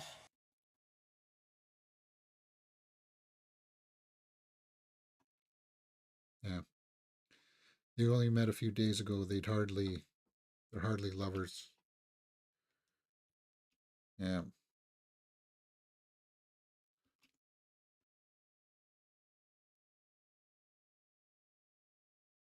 But you see what I mean? Like if they had worked that part of the story more, then I would have felt more there when he had to kill her.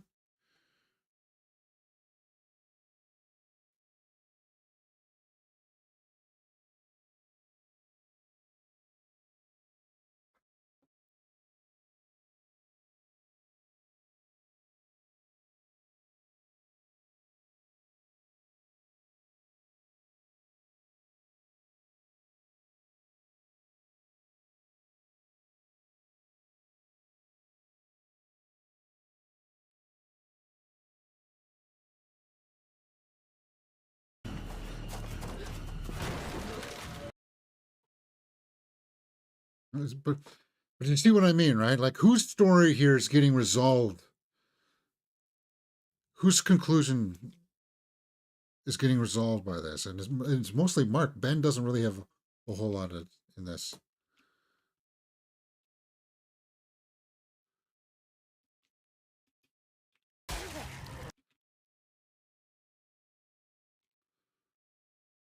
Okay.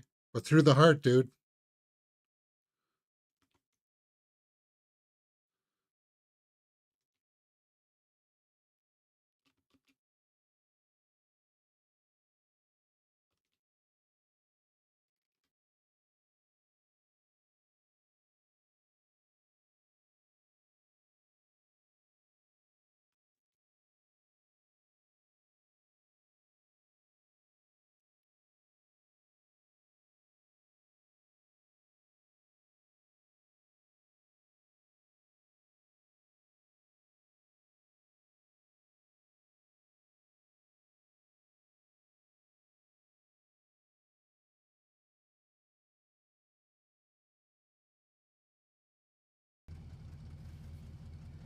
Maybe. Who cares? Let's get out of here.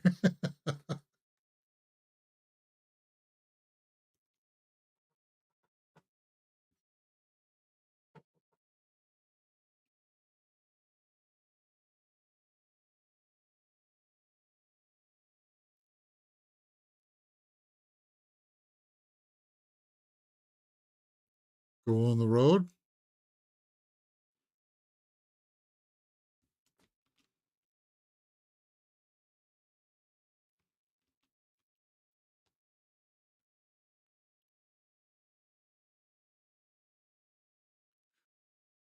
There's like their eyes. It doesn't look like they just came through some turmoil.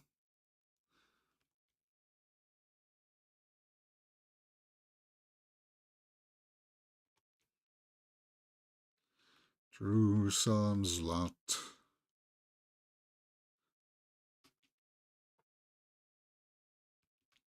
Cucumber Lane, is that what it said there beside it?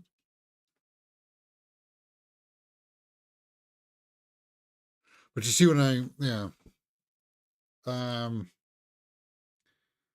the director's original cut was 3 hours long. I'd like to see that version. Yeah, I think so.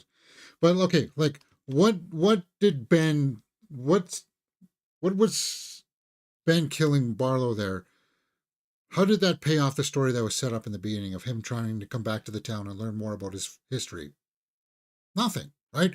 So there's like Ben's story. Why were we following Ben in the first place then? It would have been better to follow Mark always throughout it. It just yeah, it lacked in its execution. So what we'll do is thank you for joining me, guys, for Salem's Lot. If you happen to watch this later on, let me know if you liked it or not, and which parts did you like. Was it scary to you? And if you've seen the original, do you like the original better, and did it work? Okay, so first things first, I want to know the director, and I want to know the actress who played Susan. So, Gary Dauberman. Let's pull up his resume and take a look here. And I think he fought a lot to try to get this out. He wrote The Nun too. Oh, based on the characters created by him. Okay, so he wrote It Chapter 2. Really? Annabelle Comes Home.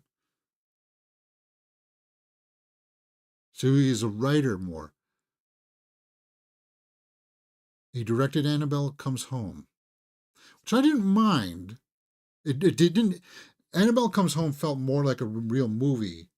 This felt like a made-for-TV kind of thing that was really butchered in story to try to condense it to a 2-hour kind of thing. Glass Viking says in the original, he says, there's definitely a good movie in this. It takes a good screenplay and director to flesh it out. Yeah, there is. There is some interesting storylines in there that I was alluding to about like the fact that he's got to kill Susan. Like that's the heartache right there. Barlow is the menacing bad guy, the catalyst to all this, but like that should have been like the big climactic thing. I'm sorry, but at the end of the day, I got to kill you, somebody I love. But we never felt the romance between them. They never built that up. It was like he just shows up. Okay, I guess I like you for some reason. I don't know why I like you. You're not telling us as the audience other than script wise. He's got 3 writing projects coming up. Okay, so no. Gargoyles live action TV series, whatever. Is that what that is? Until Dawn. And then The Last Train to New York was supposed to be the the North American version of Train to Busan that was supposed to come out like years ago. Now I thought it was mostly shot and then they scrapped it, but apparently, last I heard is that they did scrap it.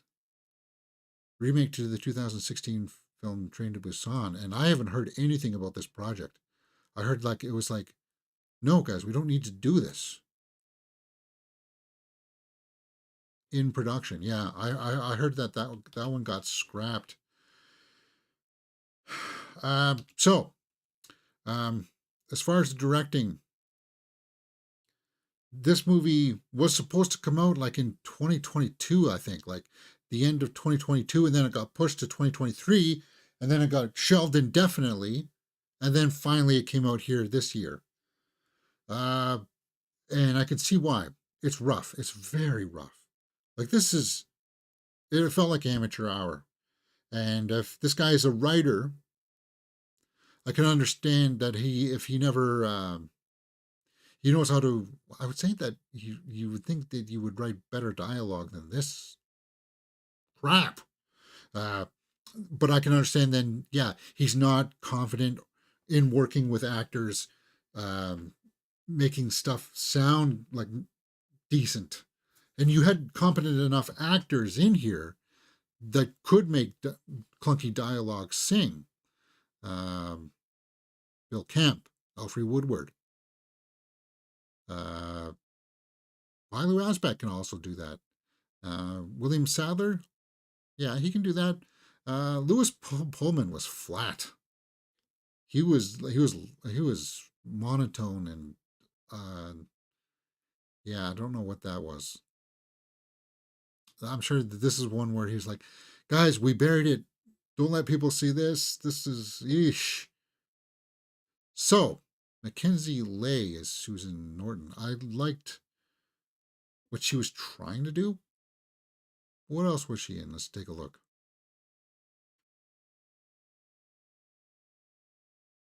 The Assistant.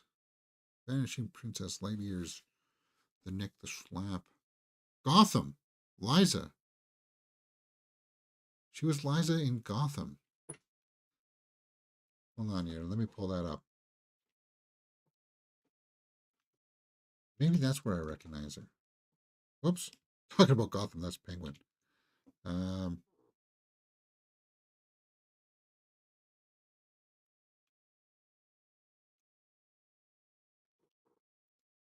Liza. Who is she again? Black Canary. Okay. She did look vaguely familiar. That's why. I like Gotham. Underrated TV show. Steve Neal, a good film? No. Unfortunately, it was not a very good film. Let's go to the tomato meter and see what people are saying. Taking some other criticisms here. 45% by critics, 40% by the audience. So,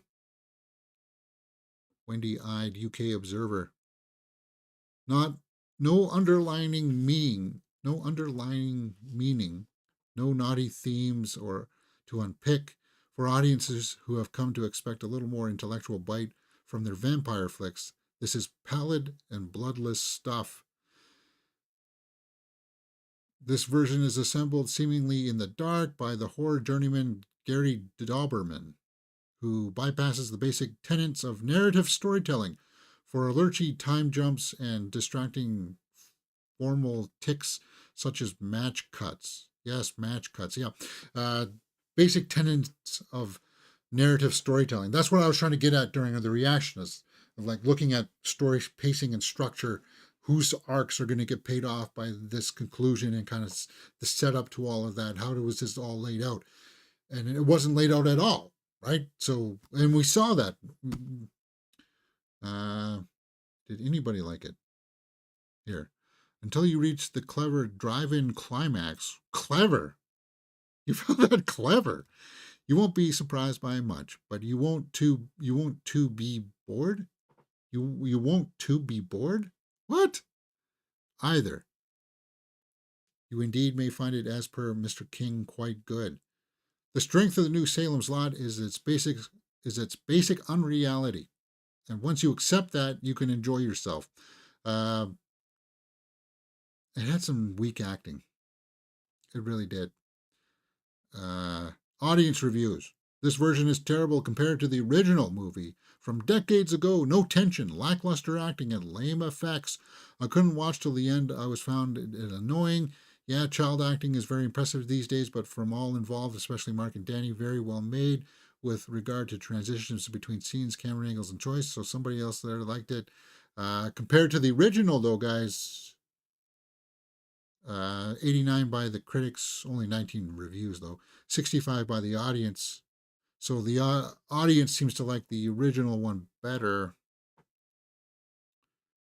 What a snooze fest. Audible groaning and cringing gasps from the audience at how bad the script was. Nothing new here. So even back then, people said that the story was not all that great. Maybe the original story from Stephen King just it doesn't have it in there. So in the adaptation of this, you would have to augment some of the characters to make it something that people would say, well, this is not really the way that it happened. Well, guys, if you wanted a faithful adaptation, you got it. But unfortunately, if that's the case, then it's kind of like, ugh. Wait, well, this was on the shelf for a good reason, perhaps, right? Here's the thing, though. Even though that was on the shelf, I appreciate that it came out at least, because I was very curious about this property. I wanted to see what they were going to be able to do with it. Unfortunately, it just wasn't that much. Where would I rank this? Probably like around 5 out of 10. That'd be a generous 5 out of 10. Yeah. all it did was make me say that I want to see more from Mackenzie Lay. Yeah. What else has she got coming up? Dallas, Texas, huh? That was the last thing that she did. Yeah, she hasn't done a whole lot since then. Somebody's got to remedy that. Oh, she directed something. What did she direct? The Vanishing Princess. It's a short film. And that's the way you got to do it, man. And that's the way I think I'm going to be doing it. Is that hopefully in the next year or so, I'll direct some kind of a small thing. Something small. Like 5 minutes at the most kind of thing. But I think that's what I want to do. And we'll just start from there. And what I'll do is just start on something like all I'll try to convey is an emotion, right? Make you feel something watching it, and then develop my skill after that to have something length. There is something very Jyn Erso in her, right? That's who she kind of reminds me of. Yeah, Jyn Erso. That was her name. Felicity Jones, right? You see, do you see a little bit? Oh, maybe a little bit. No? Right here? Look at this face compared to this. Maybe that's what I was seeing. Just a touch, right? Yeah, especially right there. She kind of reminds me. That's what I was thinking of. Anyway, guys, thank you very much for joining me on this. I saw something there on the Rotten Tomatoes as we were looking at the score there. Cattle Lake is also on HBO here, Max or Crave. And I thought that Maintenance in Progress, God damn it, Rotten Tomatoes. Thought that maybe we could take a look at that. Let me pull that up on IMDb. Now, it won't be today. Maybe next week sometime. As I said, I'm pretty much busy here until next Thursday. Not this Thursday, next Thursday. Maybe next Tuesday we might be able to get in this Caddo Lake. Produced by M. Night Shyamalan. When an 8-year-old girl disappears on Caddo Lake, a series of past deaths and disappearances begin to link together, altering a broken family's history. And Dylan O'Brien was just really good in Saturday Night Live as Dan Aykroyd. I watched the trailer for this and it looked rather creepy. Like if they're like, I didn't know if they were breaking into another dimension or something like that, but I thought we could take a look at that film next week. What do you guys think about that? Because I already watched Platform 2. Platform 2 was kind of like on Netflix, and I wanted to see that. All right. What is it, 105? Guys, I don't really have that much more. Box office report. I guess we can take a quick look at that. Indigenous Peoples Day was in the States. So Terrifier 3, 14 million domestically. 18 worldwide. That's good. 14 domestically, it says here for this wild. 18 million is good for a $2 million film. That's the way you got to do it. And I like the way that this director approached it. His whole approach was like, okay, we've got small budget, but we got to show people something they haven't seen before. Even if it's lower budget, B-movie-esque gore, we're going to show it to you. And that's what Terrifier is all about, right? Wouldn't that be nice if that was the kind of approach to Salem's Lot as well? Wild Robot was in the second spot and maintained for 14 million. So Terrifier just barely beat Wild Robot. Wild Robot, I went out and saw with my niece this weekend. It's good. a touch overhyped, as I would say. Maybe I'm biased here because I still think Transformers 1 was a better movie than Wild Robot. Wild Robot's a lot more family friendly. Beetlejuice still in the third spot. Joker Folie à Deux falls down to the fourth spot with that 82% drop, 81%. Yeah, that's a big drop. Piece by Piece is that Pharrell Lego movie. I don't know what that. Yeah. Yeah. So those are the headlines for that. Let's take a look and see if anything else has dropped. You got any good movie out of the theater reactions tonight, James? No. I thought maybe I would go see Terrifier 3, but I don't think so. Then Ramsey's Die My Love has wrapped filming, starring Jennifer Lawrence, Robert Pattinson, Sissy Spacek, oh, Keith Stanfield. He's good. Keith Stanfield's a good actor. Of course, you know I like Jennifer Lawrence, Sebastian Stan, Paul Mescal. Says Dog Day Afternoon is a role he wished he could have played. Dog Day Afternoon. I liked that movie, but I didn't think it was as good as some people like Epic or anything. Chloe Grace Moretz, Manny Jacinto.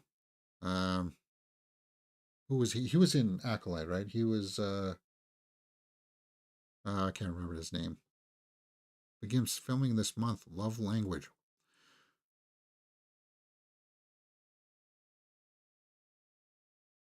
Smile 2 opens up this week. And unfortunately, guys, I have looked for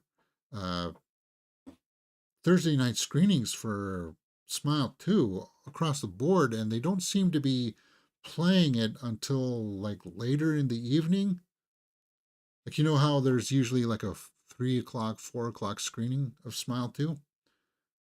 Doesn't start till 7, and I've got prior engagements at 7, so if I went to see it, it would have to be the 10 p.m. show.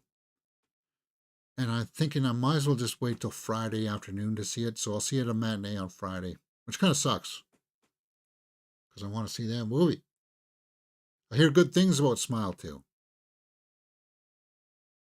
And I need something good to wash my mouth out of from Salem's Lot here. Invincible Season 3 premiere on Prime tonight. The Monkey. New trailer for The Monkey is out. Osgood Perkins, the guy who just did, one of my favorite movies of the year, Longlegs, right? Theo James, Tatiana Maslany. We're going to have to watch this trailer. Based on a Stephen King short, right? Superman and Crypto in... What?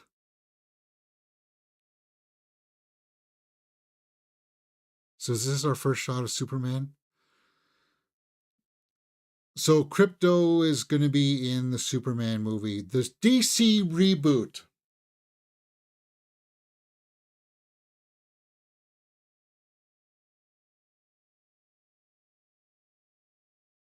I'm not happy, guys. I'm not cheering. Some people will be.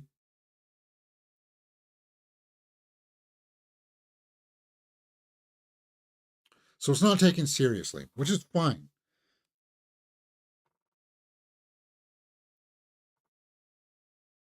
I just want a good Superman movie. I want to see Superman acting like Superman. Adding Crypto in there makes it too... It takes it across the line of being too cartoonish to me. Like, is Crypto going to be talking?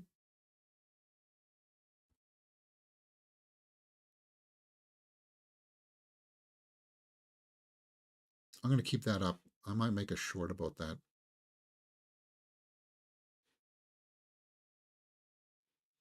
Kirsten Stewart at Nora. Mikey Madison. The Gorge. First look at Miles Teller and Anya Taylor-Joy. This one is one I want to see too.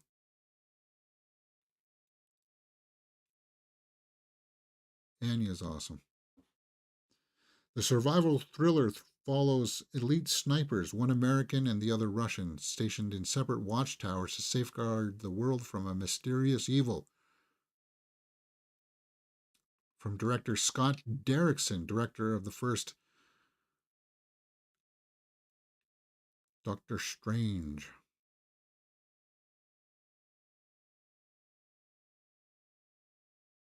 Slow Horses, Gary Oldman. I don't know what all this stuff is. What is all this stuff? All right. A lot of Paul Mescal stuff. Flooded with Paul Mescal stuff. Sydney Sweeney on the scent of Christy Martin biopic. I want to see her Barbarella movie. What's going on with this? I like Sydney Sweeney. She looks totally different here. Unrecognizable. Good. Conclave, Ray Fiennes, comes out this end of this month. It looks good. It's playing at the Art House Theater. Expect kind of like a slow burn. The guy that's kind of in charge of seeing the installation of the next pope after one dies. Saoirse Ronan. Good performance in that movie, The Outrun. Good actress. Hope she gets nominated for that too. I don't know. That movie kind of got buried though. Ella Purnell. Andrew Garfield. Naomi Scott. I hear she's good in this movie too. That's what Perry Nemiroff said. She's good in this movie. She's fun. You follow her Instagram and she like posts songs of her. She like records her own music and stuff. So she just has lots of fun. She seems like a cool person. All right. Kyle Gallner, Smile 2 premiere. Selena Gomez. Paul Schrader calls Joker Folie à Deux a really bad musical. I saw about 10 or 15 minutes of it. I left, bought something, came back and saw another 10 minutes, and that was enough. Yeah, the musical parts. It was okay. The music for Joker 2 would have worked if it was maybe one or two sequences. Like him going off into a psychotic episode for the first time. Okay, that would have worked. But they kept on going back to it and it didn't really serve the story. We've been down that road. Gladiator 2 soundtrack will be released on vinyl. October 29th, Joker Folie à Deux will be available on VOD, digital platforms. Only 25 days after its theatrical release. And I hope Todd Phillips gets some kind of reprimand for this. Don't award him another big $100 million film. Todd Phillips should be reprimanded back down to the regular lot of, you got to fight to get a $40 million film. You got to fight to do that. Because all the reports sounds like Todd Phillips was on his high horse. And when you get that high, that kind of, you need a humbling and you need to be knocked down. Get some perspective on what you had. So that if you get a chance to do it again, you won't be like, You'll be like, oh, okay, I'll take these criticisms. I'll see if we can do something with it instead, kind of thing, right? Peter Dinklage on Hot Ones. Oh, is he? Cool. Greta Gerwig has reportedly been raising concerns about not getting enough theatrical release for her Narnia movies. Jordan Peele says he won't give anything away for his next horror movie. I'm going to keep everybody in painful suspense. I saw that Nope. Nope is on Crave, right? Maybe we should watch Nope together. Yeah, there's so much I want to do. I just, God, don't have a whole lot of time. Greta Gerwig. Alien Romulus is on digital tomorrow.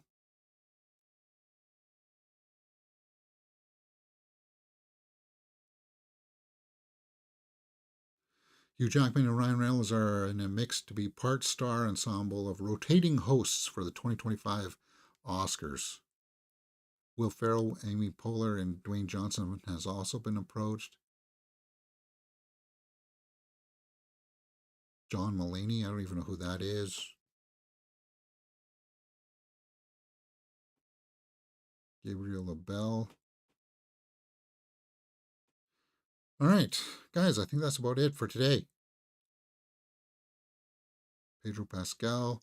Yeah, I'm looking forward to him in Gladiator 2. And he did a really good job in Wild Robot. Unrecognizable as the voice, which is good. Terrifier 3 has made 18.9 million over 3 days. Oh, okay. Yeah. All right, guys, let me know what you thought about Salem's Lot here in the movie, and we'll get going. We got to get out of here. Do you think we might see Terrifier 3 movie collection on DVD, Blu-ray, Store James? Possibly. If not, you'll find some kind of bootleg version of it. I think the first one's still on Tubi, isn't it? Yeah. All right.